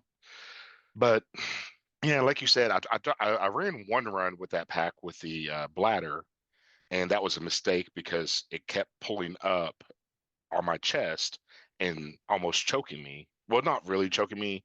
It just got on my clavicle and felt awkward. So every like 200 yards, I had to pull down. I don't know if you ever see like police officers who are wearing their duty vest. Sometimes they they pull down on their duty vest and kind of open it up a little bit. Basically, I had to do that motion every few hundred yards, but that was running in the bladder. But when I was cycling on the bladder with the bladder, it wasn't the issue. And when I cycled with the soft flask, it wasn't an issue. Um, yeah, it's the one thing I wish it had, which I'll probably mention this 5 other times because Majel is going to be on here, and I'll talk to her briefly, and I'll have another guest on here. I'll talk to them briefly. Um, Hopefully Steve. Either way, um, and he'll be more the mountain biking aspect of it. I got one cyclist already who I spoke to, but he was either way. That's not here nor there. Um, is I wish that it had I wish it had some type of reflective piping on some of the seams, or maybe the cross strap could have like a braided reflective, because I know they sell like shoelaces that have reflective things woven into them, into the pattern. So I wish it had that.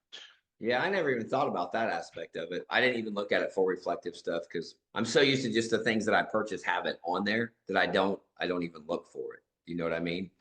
It was So yeah, it was that's um it was something that I thought of, and my coworker, he saw it and he thought of it. But then I wanted to be fair, so I went back and looked at all my other packs. I have two Osprey packs and one Solomon pack, and the Solomon pack has a little bit of piping, mhm, and the Ospreys, if I remember correctly, had none. yeah. So it wasn't that Orange Mud didn't have it and everybody else did. Almost nobody almost nobody really has any. Yeah, yeah. I mean, I've used, and I think any of us that do any kind of endurance sports, we're always testing and buying and trying and looking for something that works a little bit better, right? And this is the first orange mud vest I've ever tried. But I mean, I ran an ultimate direction when I first started this back in 2015. When I first started ultra running, anyways, in 2015.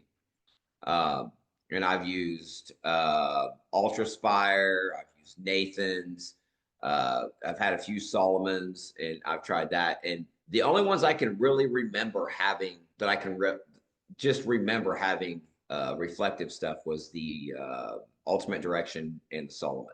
Like, Okay. I don't remember the Nathan's having it. It might have. I don't know. I didn't really care for that vest either. And the Ultra Aspire, I think I wore that twice, and I gave that one away because that one didn't work for me at all. Um, Okay. Again, great vest, just didn't work for me at all. So, but yeah, I don't remember those other ones having any kind of reflective stuff on Yeah, which I think, I mean, most running shoes usually do have some type of it. Hmm. road running shoe at least. And Yeah. the only reason why I would want to see any reflectiveness on the vest really is in the event that you get injured and you're wearing, because the vest is now, not for the listeners and everybody else, not all Orange Mud items are orange. However, this vest is a like a burnt orange.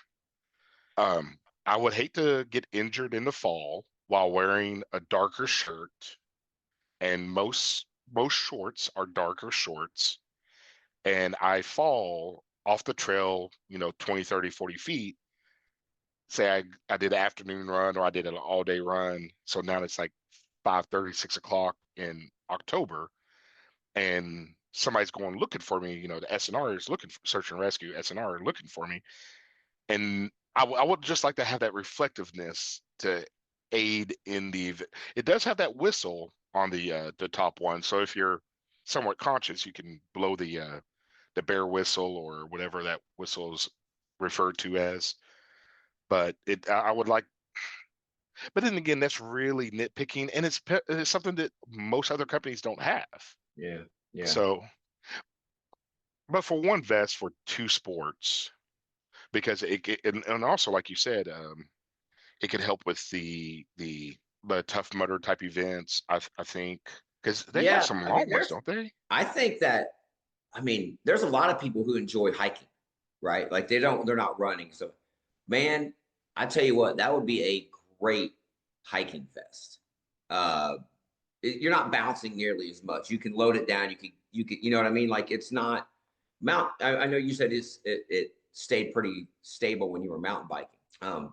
But like that's one of the things that I was talking about because I was running with Majel whenever I was wearing it, and I was giving her some commentary on it as I was going and stuff.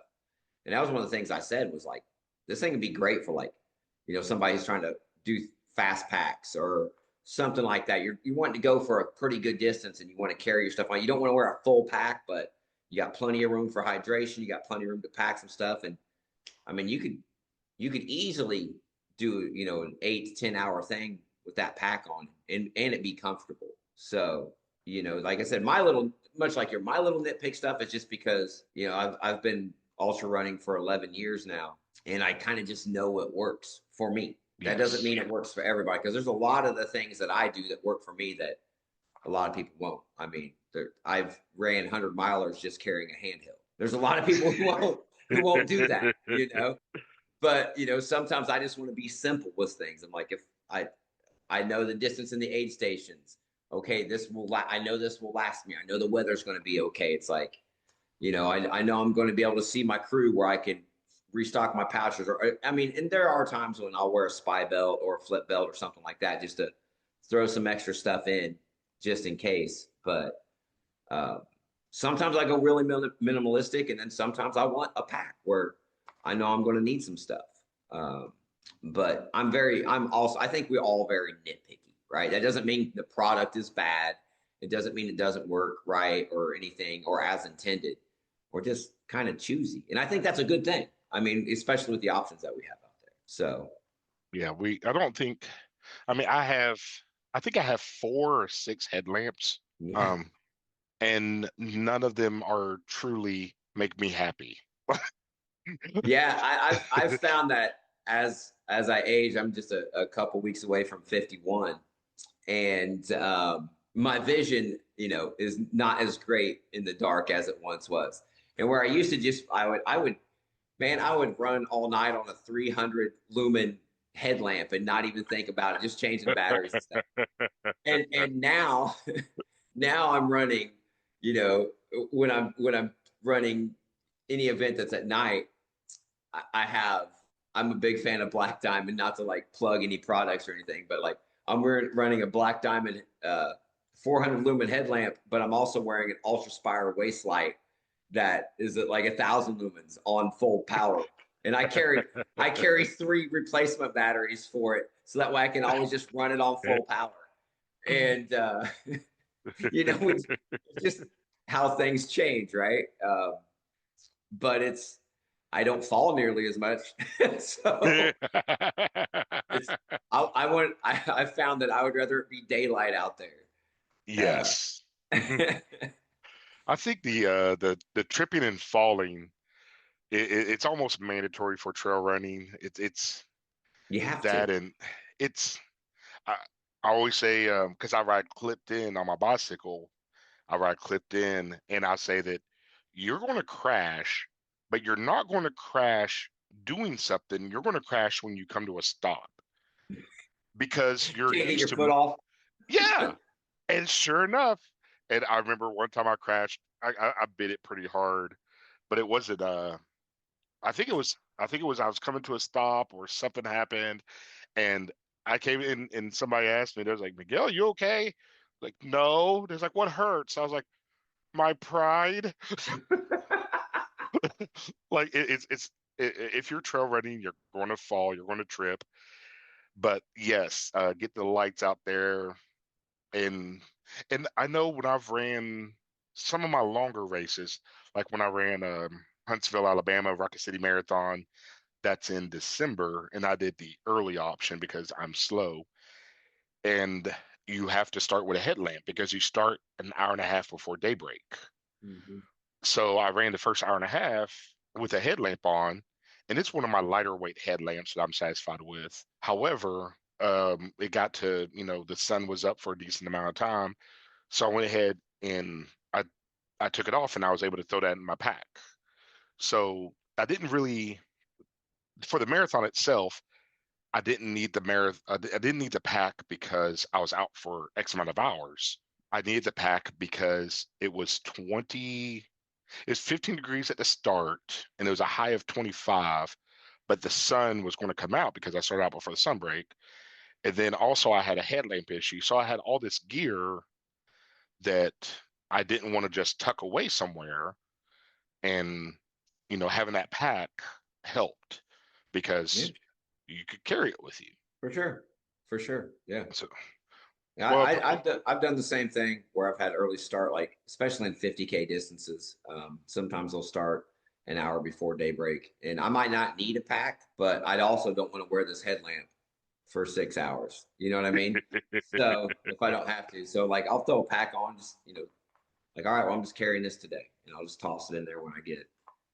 Or cold weather, fall races, early spring races here in Indiana. I mean, you get a spring race, a race that I ran earlier this year. I ran 4 ultras in 7 weeks this year for some ridiculous reason.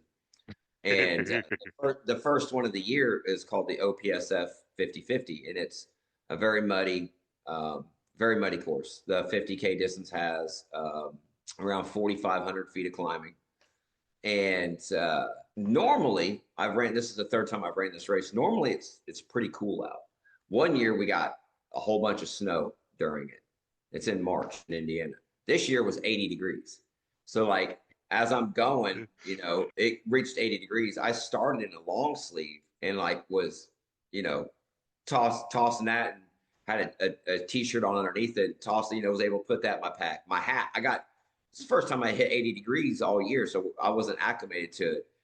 And my bald head was just dumping sweat. And I didn't like to have a hat on, so tossed it in the back. And they're handy. They're really, really handy for things like that. they really are. I prefer not to wear a vest if at all possible, but I like when I need them. They're handy for sure. I think as you increase your mileage, as you increase your bib count, your mileage count, you go from having one handheld water bottle to having three, and they're different sizes. You go from having one headlamp to having two or three, different lumen and different fit, and so on and so forth. And you're going to as you increase. I remember distinctly seeing the REI magazine or catalog, whatever it is. It's a catalog, and I think it was REI, and they had a guy that was fully dressed in smart wool, head to toe smart wool, and I was like, man, I'd love to have all that gear one day because smart wool makes really nice clothing, especially if you're in cold weather, and that was probably 2017. And then it had to be about 23 or 22, I realized I had the PhD pants, which are like their warmest running pant, and that runs, I don't know, $250, something stupid. And then I had the socks, and those run like $40. And I realized I had the base layer shirt, which is like 35, and I had the hoodie, which is like 70, and I had the gloves, which are like 50, and I had the boggin, which is like 4.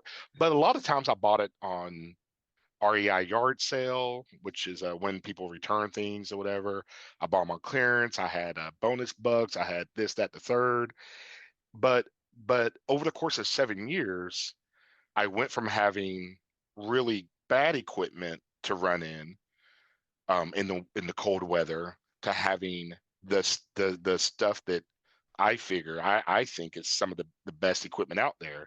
So you're going to, getting back to the vest, which you're having a vest is part of your arsenal in the summer and the winter. And it is, even if you're doing a 3 hour run, and that 3 hour run, it might depending on where you live or where you're running, it might have a weather shift of 25 or 30 degrees. Well, Oh yeah. you start out with a long sleeve and a t-shirt, but then an hour into it, oh my God, I'm burning up. You know, So, especially in the wintertime. God, winter. And then sun goes down. Oh gosh. I remember one time I was running. I'm gonna edit this part out, I think. I don't know. I might leave it in. One time I was running and I turned onto one of the streets and I was running on a sidewalk and it had to be like 11 o'clock at night and it was the dead of winter. And this cop car is coming at me. Like I'm running on the sidewalk, I think. And the cop car is coming towards me. And I see the cop look at me and then he just kind of shakes his head and keeps driving. Like, like I was like, it was, oh my God. Like the cop was like, this idiot right here. Like, he was like, I'm not even going to stop him. I wasn't doing nothing illegal, so there's no reason for the cop to stop me. But still, like, he looked at me and just shook his head like this fool. Yeah, yeah, especially, in the Midwest, the winters can get pretty gnarly. And a lot of times, I'll just run from my house. I live in a big subdivision. Um, and I'll run from my house and we have a rail to trail that I can hit, and then I just run like country roads or whatever, unless I go out to the trails. But when I do it in the neighborhood, like I'll come back and I'll have an ice beard and all, my stocking cap will have a layer of frost all around it. And, the looks that you get, because I might be gone for, 90 minutes, 2 hours, whatever. Um, on a run, and the looks that some of my neighbors have given me, like, "Are you cold?" I'm like, "I'm actually sweating under, and you don't have a whole lot on. I'm like, I'm actually sweating right now. Like that's why there's all this ice because I'm not cold. Uh, Yeah, but it looks pretty brutal though to the unknown eye. it really does. It really does. Oh, well, again, I don't know if I said it before, but I know I said it in person, or I think I did. But either way, I appreciate you coming on. I appreciate your input on this, your insight on the gear. It's, I mean, we're out here. I know you have a lot of knowledge from running. I mean, right now on this Zoom meeting, I can see behind you that you have mini bibs. I've known you personally for several years, and I know that you have a lot of knowledge from your miles and miles and miles and miles and miles and miles and miles of running. So I really appreciate your opinion and your insight and your time as well. No problem, man. Yeah, I mean, I don't know how much now. I have a lot of experience with messing up. Like, I guess that brings knowledge, right? That's that's the thing about ultra running. It's a lot of trial by fire, Like you have to. But I appreciate you like letting me have the opportunity to try that vest out because I probably wouldn't have. I'm very stuck in my ways with things that work for me. My current vest I've been wearing, I think it's 5 or 6 years, and I'm running the Georgia Jewel 50 miler in September, and it'll probably be the last time I wear this vest. Like it's wearing out. So having the opportunity to try that because I know here coming soon, I'm going to be in the market for a new one, and it gave me an opportunity as well to like go, hey, what's new out there? I haven't looked at vests since COVID, you know, um, and I just went with an old faithful that I knew would work. And knowing me, I'll probably still end up doing the same thing. That don't mean I won't spend $600 or $700 trying things out. I do that about every 3 or 4 years with shoes as well. Uh, I know what shoes pretty much work for me, but every 3 or 4 years, it seems like I'm like, all right, I'll go on a shopping spree and I'll buy all these different ones. And sometimes I find some winners, sometimes I don't. This year, the Mount to Coast I've been pretty impressed with those. They're, being primarily a trail runner, especially an aging trail runner, an old skateboarder. I've got arthritic knees and stuff like that. So finding a good trail shoe that doesn't hurt when I'm done is a big deal. And yeah, the Mount to Coast, man, it was it's an expensive trial, but I've been very pleasantly surprised with them. So That it's been well. And the one thing I always ask well, I'm not going to focus on it here, but is I always ask in my full episodes, what watch do you use and what shoes do you wear? But that's mainly to focus on that everybody needs the shoes that fit their feet. Yeah, yeah. I've And got right behind me, man. On my shoe rack, I've got 9 different pairs of shoes that I rotate through. Right. And I'm getting ready to go for a run. I'm just going to run from my house today after we get done doing this because I've got I'm going to go ride motorcycles with my son nice. this afternoon. But right now I've got a pair of Ultra Paradigms on. For me, the Ultra Paradigms work phenomenal on pavement. For me, right? A lot of people don't like them. But I mean, I didn't want to like this shoe. I didn't want to because I'm an old skateboarder punk rock guy, man. And where I come from, Nike shoes, anything Nike is the enemy, right? Just because the name, it's popular, it's whatever. The Nike Wild Horse and the Nike Zagama X, again, during trial things, um, I purchased 2 pairs of each of those 3 years ago, and I loved them. I don't like them for more than up to about a 50K on trails. So, but again, I have to have shoes that can go the distance, right? So Yes. I've got a couple pairs of those in my rotation. I've got 2 different pair of ultra trail shoes. I've got the Experience Wild 3 and the Ultra Temp. I've got those in my rotation. And the Mount to Coast T1, which is the newest. I've put about 100 miles on that pair so far, and I can't find a damn thing I don't like about it. And that's what I had on when I met you the other day.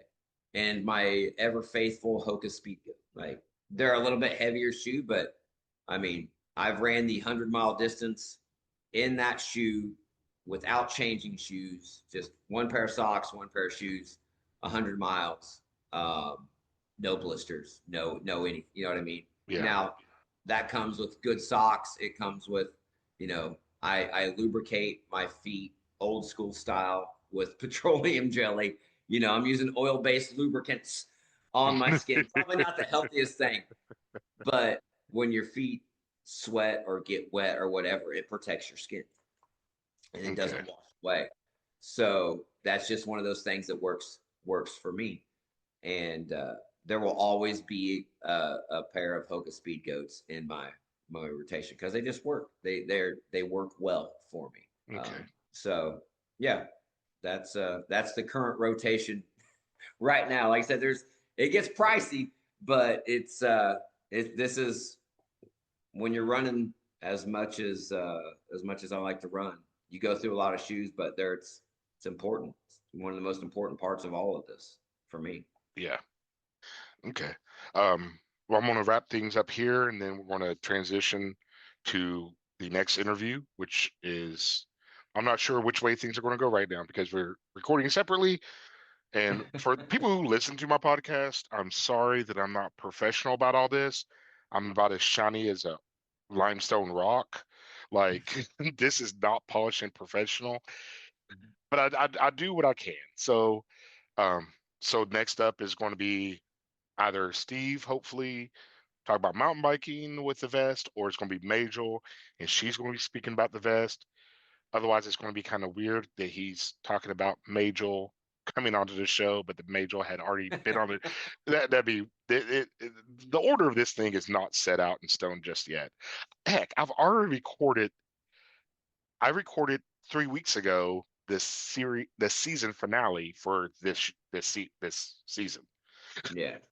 So the season finale that's coming out in late November, possibly early December, was recorded July 3rd. Yeah. So Now, I think Majel, uh, I mean, she's going to have her opinions just like I have my opinions and stuff, but I don't know if there is I mean, there's faster women out there for sure. I don't know if there's stronger women than that girl. I mean, it takes a lot for people from the Midwest to go out and complete hard mountain races and 100 in the 100-mile distance. And she's not scared to go try, and she trains her butt off. I've I run with her more than I run with anybody else, and which says a lot because she's like a foot and a half shorter than I am, and but we still run the same. Like we've been training together. Like I said for 11 years, and when we run 100-mile races together, we usually finish within the same hour of each other. Most of the time, sometimes within 15 minutes of each other. Oh wow. Uh, we train together. We run the same, and we push each other pretty good. Uh, but yeah, she's gonna have a lot of insight, especially for the female runner. She's amazing. So yeah. Okay. Okay, now we're going to bring in Majel. Majel is a friend of mine. She paced me to my on most of my second marathon that I ran. It was my first self-supported marathon. It was my second overall marathon. Majel, she's a very accomplished runner. She has ran backyard ultras, which I don't think I've ever mentioned those in here. It's a it's a course that you run the same loop. It's about a 4 mile loop again and again and again. Typically, you start like every hour, and then you just run until you cannot start another lap. She's also ran 100-mile races, 50-mile races, 50K races. She's also ran 12-hour races. She's also ran, I think, 24-hour races as well, or maybe the 24-hour races were in the ultras. I don't in the backyards. She's a very accomplished runner. 13 ultra marathons of 100-mile distance. She's won 4 12-hour races. So she comes in with a different mindset, a different experience to wearing vests, similar to Shad's, but different than. Well, I don't want to say different than my own. I'll just be honest. It's a it's a more robust knowledge base than my own on ultras on wearing vests while running. So, Major, you was able to try out this vest. You only did it. You was able to get one run in with this vest, but it was a 10-mile run. So, and it was on trails. So you have experience with on that trail system, and you have experience with 10-mile runs. So I feel that you can definitely get a good feel for a product in 10 miles. What is your opinion so far in the Orange Mud Fest? Okay, so I did a 10-mile ultra or 10-mile trail run. You were saying ultra, so I had that in my head. Let me describe it. So I ran 10 miles in this vest, and I am used to a Solomon. I've ran in Solomon vests for years, and Solomons are made quite differently. So I was kind of excited to try this because I wanted to try a vest that has this side opening here, especially in the summertime, because the Solomon vest covers the whole side. But what I like about the Solomon and why I've stuck with it for so long, even in the summer when you are kind of covered up more, is because there's so many upfront pockets. And as an ultra marathon runner, you're just constantly in your pockets grabbing things, and you don't want to stop and have to get it out and go into the back of it. I would say that this vest doesn't have enough pockets for an ultra marathon for me. So that part it's not something I would take to a 100-mile distance race to race. But if I was on Griffin Bike Park Trail, which I run all the time, and just doing a 10, 15, even 20-mile run, this vest would be nice for that. It sat for me because, let's just put it this way, I have a chest. I know it's a for let me just tip this. So for me, it fit really well. I have multiple layers on right now. It fit really well to go below and above, and it did not slide.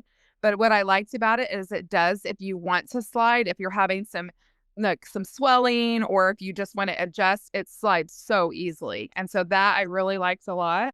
I didn't find the bungee cord strap area to be very runner friendly, to be honest.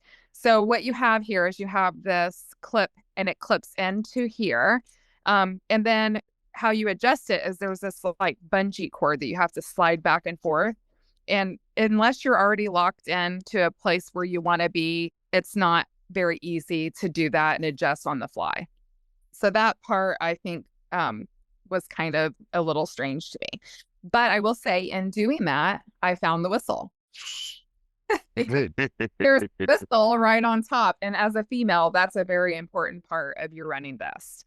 You don't want to have to put one on. You want it to be built in. So that was cool. I like how deep the pockets are for hydration. I can fit 2 500 milliliter bottles in here. And that's what I like to run with when I'm going long. That's my starting point. I don't ever use a hydration pack like a bladder. But if I wanted to, there's room for that in the back. I did because I never do. I never use a bladder. So my review is it is a little stiff, but you don't, when you put it on, it's like it feels like it's going to be stiff.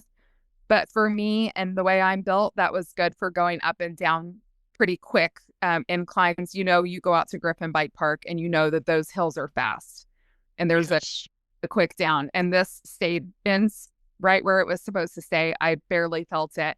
It was nice to have this open side because it brought more air. And when I first picked this up, I was like, this is going to be heavy. It's going to weigh down. But it actually wicked moisture really well. And it didn't feel heavy when I was running in it. I will say I don't have bottles this size right now. So I had to borrow Shad. But, and I think it would, I don't know if this vest comes with bottles, but I think it should because the bottles that I used from Shad's did not fit into this properly. And he uses, and the ones that I borrowed were just regular, this size 500 milliliter. So I'm not sure what they come with. I think okay. So when I was speaking to Orange Mud, they asked because I wanted to give it almost like a Christmas gift review where I didn't pick every single thing I wanted. I just said, send me a vest. And they said dual purpose or running. I said dual purpose. So they just sent me a vest. It did come with a bladder, but when you look at the website, there are 500 milliliter soft flask available. I wonder if those fit into here. It with the photos on the website, you can see them utilizing the soft flask in those shoulder straps, I guess you call it. I don't know. And then a couple other things. I always carry my phone. How I would, when I'm looking at this vest, I would think that my phone would go here. There's a pocket right in front of where you put your water bottle, but it's not wide enough for an iPhone, in my opinion. I mean, you could fit it down there, but you would have to be really pushing it up and down. So I'm sure a lot of people don't run with their phones, but as a woman, when I'm running by myself, I always carry my phone. Plus I have kids that, need to get a hold of me. So there was really no good place to put my phone that would be easy to access. So I don't know if they were trying to cater to that or not. This is a good spot for food, for like some basic hydration or nutrition. So that's nice to have there right in the front. When I first looked at it, I couldn't tell there were pockets there. And that was nice to discover along the way that there would be just enough pockets that it would be similar to my Solomon. I don't know that I would use the pockets at the top because they point down.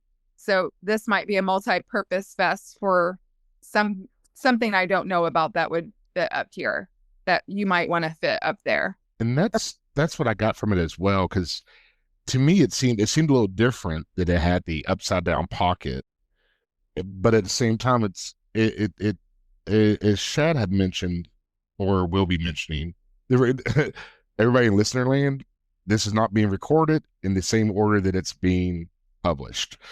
So that's how it's kind of hard to speak of when things were recorded and who said what or who I know is going to say what, because I've already recorded that segment. Shad was saying that it could also be, he could see it being used for the Tough Mudder type events. Yeah. So, which I mean, registered trademark of Tough Mudder or whoever, I don't know. I don't care. But yeah, so maybe it's better. Those little upside down pockets are good for that. It looked a little different. It felt different to me. Yeah, I'm not sure. Like it does cinch up pretty tight. So I suppose if you wanted to play around and try stuff in there, I don't think it would fall out. But I wouldn't want to have to think about that too much. I'm just a very simple runner. I just want to, I don't like to think too much about my pack or whatever. And that I guess, would be something that I probably wouldn't use. Is that Okay. those two spots there? I did notice, and I wish I would have tried this for you, is that there's a really cool spot right here where you could put your poles. If you are in a long distance, really long distance race, you might want to bring hiking poles that Also, those are yeah, and I use my hiking poles whenever I run 100-mile mountain races, and I think that I mean, I probably wouldn't choose this vest for a 100-mile mountain race, but if I was to do that, I think these two bungee areas here, they would slide right in. okay.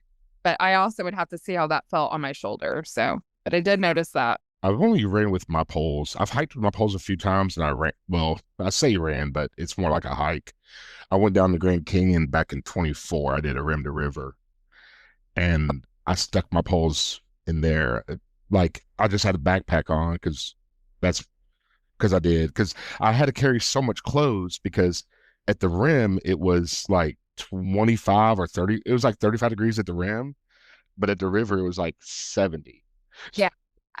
I've when I ran Bighorn, it was like that. There was snow. There was I would say 4 feet of snow at the top of the mountain, where they carved a path for us to run through, but all day it was 85, 90 degrees. And it wasn't freezing cold, but it wasn't cold enough for the snow to melt. So it was it was probably 35, 40 degrees at the top of the mountain for that race. But it's so interesting the difference, how quick that changes when you're climbing up. So yeah, poles for those kinds of races or those kinds of hikes are usually pretty valuable. So that's also something to consider for packs whenever I'm looking at a pack to purchase. This might be something that I would wear, just for training. Okay. And I know for myself, when I do 10 to 15 mile training runs, it gets to me, at least, it gets kind of repetitive and in a certain way. And also from my house, I can leave out, well, I don't want to say the route because if somebody wanted to figure out my house, they could. I mean, I know if I told you the streets, you would know exactly what I'm talking about. Well, I know where But you live. So. yes, yes. I've heard a mailbox before. You just got hard on Strava. But so there's a 13. I can run a half marathon from my house using two different routes. Well, more than two, but there's two particular routes. And on those two routes, once I get past 4 miles, there's no facilities until I get to like mile 13 or mile 11. So like from 4 to 11 or 3 to 11, it's no man's land. Yeah. And if you need water, so like the pack might not be as useful for ultras or 6 hour events or 12-hour events. However, for just a half marathon, which, could be a 2 to 4 hour event, depending on your pace, that could still be very useful. You just made me think of something though. This would be good for a 6-hour event or a looped course like Hawthorne Half Day, my race that I own. I could see this being a good pack for something like that because you're at your tent or at your home spot every 3 miles. There's one I do in Greencastle that's a little over 4 miles. So for a looped course that's a 6-hour or 12-hour, this would probably be a good option if you don't want to hold your bottle. Okay. Because you don't need to carry as much stuff. Basically, you just need hydration and maybe a couple packets of food or electrolyte.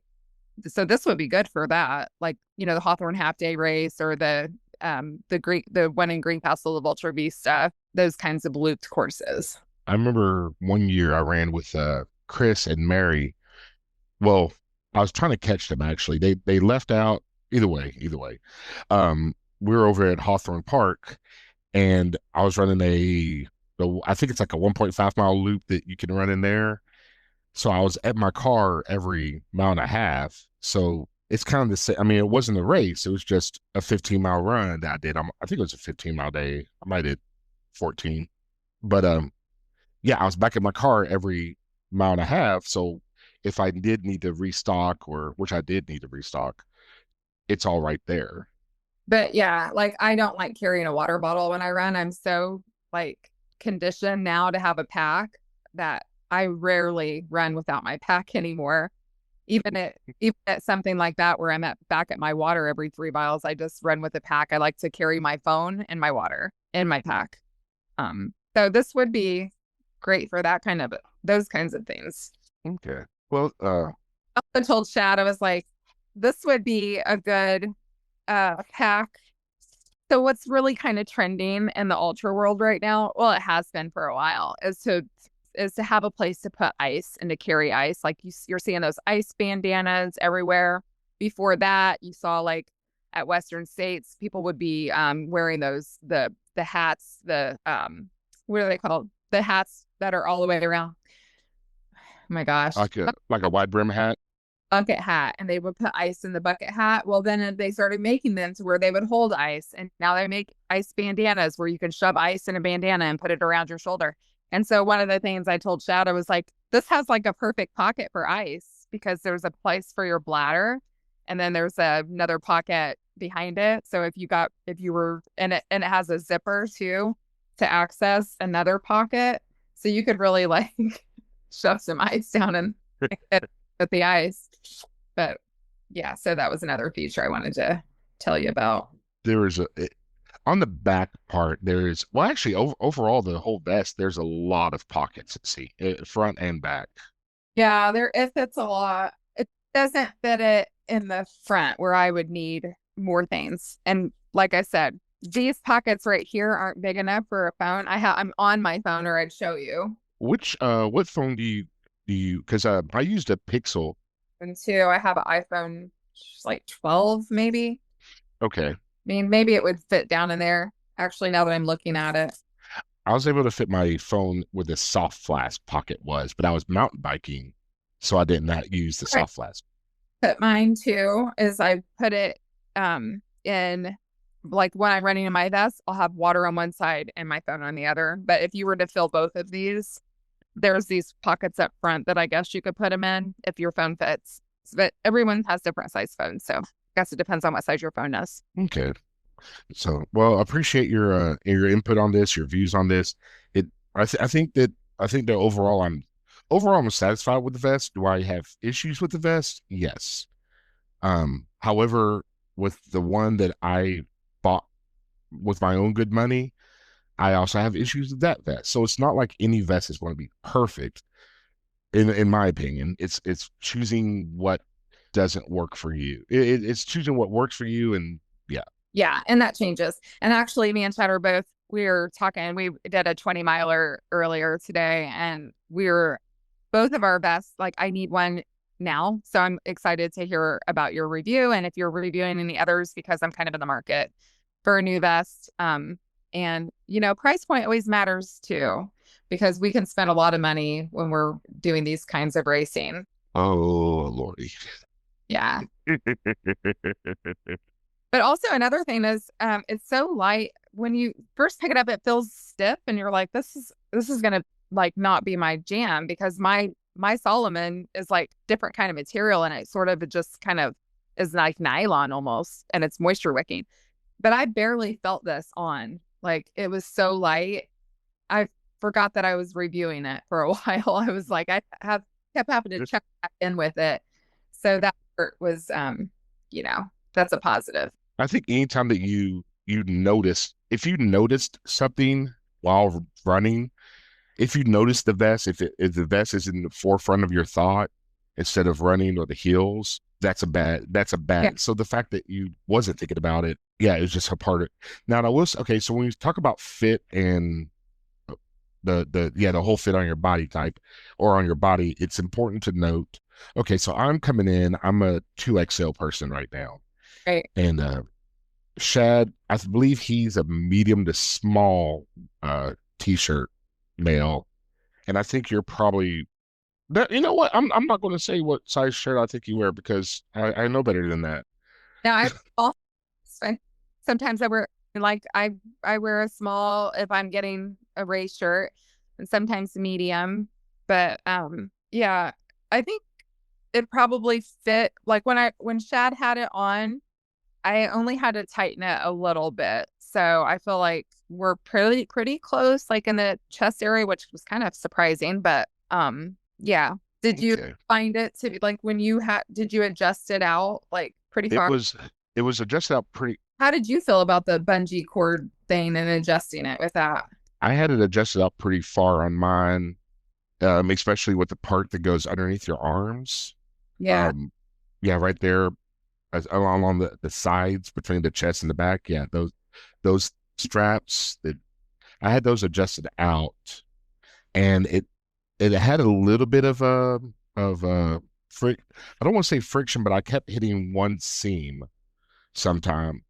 But it also depended on what shirt I was wearing. Yeah. How many times have you ran in it? A couple different. I ran in it 3 times for about 3 to 4 miles each, and then I mountain biked in it once for about an hour. Oh yeah, mountain bikes. Yeah. Yeah.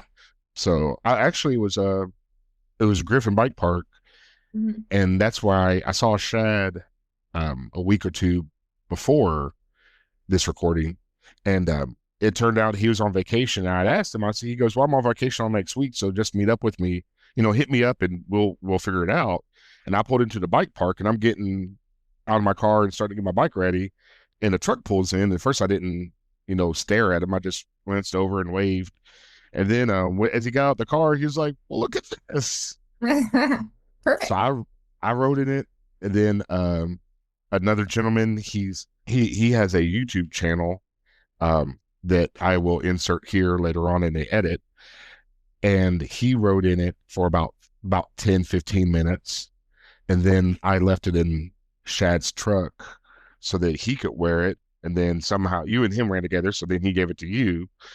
Yeah, actually, I was with him when he ran, and I think maybe not. I don't remember, but yeah, I think so because I think he went home and washed it and then brought it back to me. Brought it to me, but like Okay. fell like really hard. I hardly ever fall anymore, and I bit it hard the other day at Griffin. I was wearing this pack, and I told Shad, I was like, well, if I was gonna fall on a pack, I would want to fall on this one because it's pretty sturdy. I mean, you're not gonna rip it, right? It's really very well made. It's very sturdy. That didn't matter for I fell almost face first, but we were making jokes about it. So I definitely had to clean it up because it was a bad fall. I got mud on everything. I also I don't know. I guess I didn't know that Orange Mud made vests. Like I know that they had this one that was real popular back when I first started running ultras like 12, 13 years ago that had these two big bottles on them that you could just like reach like this and grab them. And I had friends that would wear, I had a friend that had one. That's the only vest I've ever really heard of for running. So I'm not sure that they market to ultra runners. Maybe. It might be, I mean, I think this was called the Endurance. I'm going to try to pull up the website while we speak. I believe it's called the Endurance 4. Mm. So, Orange Mud running packs. Yeah, And I didn't go and look at it. yeah, it's a 4.0. That's the 4.0 that yeah, that looks to be the 4.0 endurance vest. So they've had a few iterations, but I think they're getting better on their I don't want to just say marketing because marketing I feel that it gets a bad term sometimes because you just think, which is odd because I'm doing a product review. So it is, but it's also part of it is trying to get you to buy their product, but also it's informing you that their product exists Right. because you get so used to running vests and you think a lot of people think Osprey Solomon because Osprey makes a really good cycling vest or a pack, and then Solomon makes a really good running pack. So a lot of people just, or at least a lot of the people that I speak to, they think of those two first, and then they think of like Walmart, which not to whatever. Or Yes, or Amazon, yes. But Orange Mud is out there, and I mean, you've had 4 or 5 of us have tried it. It's a quality product, and the price is very, to me, it's very affordable compared to a $200 Solomon pack. This one's only the 3.0 is $115 on their website, So that's very in my book compared to a $190 vest. Yeah. Yeah. And And I don't buy vests a lot, something I have for multiple years. So that's a good a price point for investment. I look at it as an investment, not necessarily as a it's not like shoes where you're buying shoes every 3 or 4 months. Like a vest is once every few years. For me anyway. I have friends that like Mary, she has several vests. But for me, I have one or two. I have one for super long races and I have one for um mid to long races. And then this would be something that I would probably wear for training and shorter distances or looped racing. okay, yeah, yeah. The having multiple vests. I know for cycling, I have multiple vests. I have I call it the sprint pack because it only holds 1.5 mil of water, 1.5 liters of water, Right. not 1.5 milliliters. That's 1.5 milliliters. It's nothing. And then the other one, I think, carries 3 or 4 liters of water. Yeah. And yeah, but when you're down in say you're cycling in the Hoosier National Forest or you're down in Brown County State Park, Yeah. I mean, well, I haven't done it as much recently, but we might be cycling. We might be on our bikes for 4 hours, Yeah. so you're going, and I've drank that dry before, 4 liters of water in one. I mean, it's Indiana. You know what the weather's like. I drink a lot of water too. But like my bigger packs, I need more room for stuff because a lot of the races I do have mandatory gear. So you've probably ran some of those races before, and that you can get up to 15 pounds. You can get 15 pounds like that in a race that has mandatory gear check, just to get your stuff in your pack. I mean, I ran a race out in Utah once. They wanted you had to have pants, a long sleeve. I mean, you had to at all times be able to check that you had 1.5 milliliters, or I did the same thing, liters of water on you. Um, yeah, so that's its own pack. Like I'm not going to run in that. I'm not going to train in that, I'm going to spend a little bit more money on it because it has the capacity. So yeah, I get it. And it has to be able to fit like a bladder, which I do not like running with bladders. I will go to some weird extremes to not have my pack. I mean, I've been known to get one of those tall smart bottles, and if it came Mm. all the way in my backpack, then I would never purchase it because that's one of my things. And I know a lot of people like that don't like to carry bladders. I tried I ran with the bladder once and I didn't like it, but then I took out the bladder and put in my soft flask, and it did work. Yeah. And also, I don't I did this a while back. I didn't try it on this vest. I'll try it on this vest, or yeah, I want to try it on this vest. Or yeah, the Gatorade water bottles that have the the top that you can do like a quarter turn to Yeah. get it to raise. You don't have to take off the whole lid. You just do a quarter turn for the raise. Yep.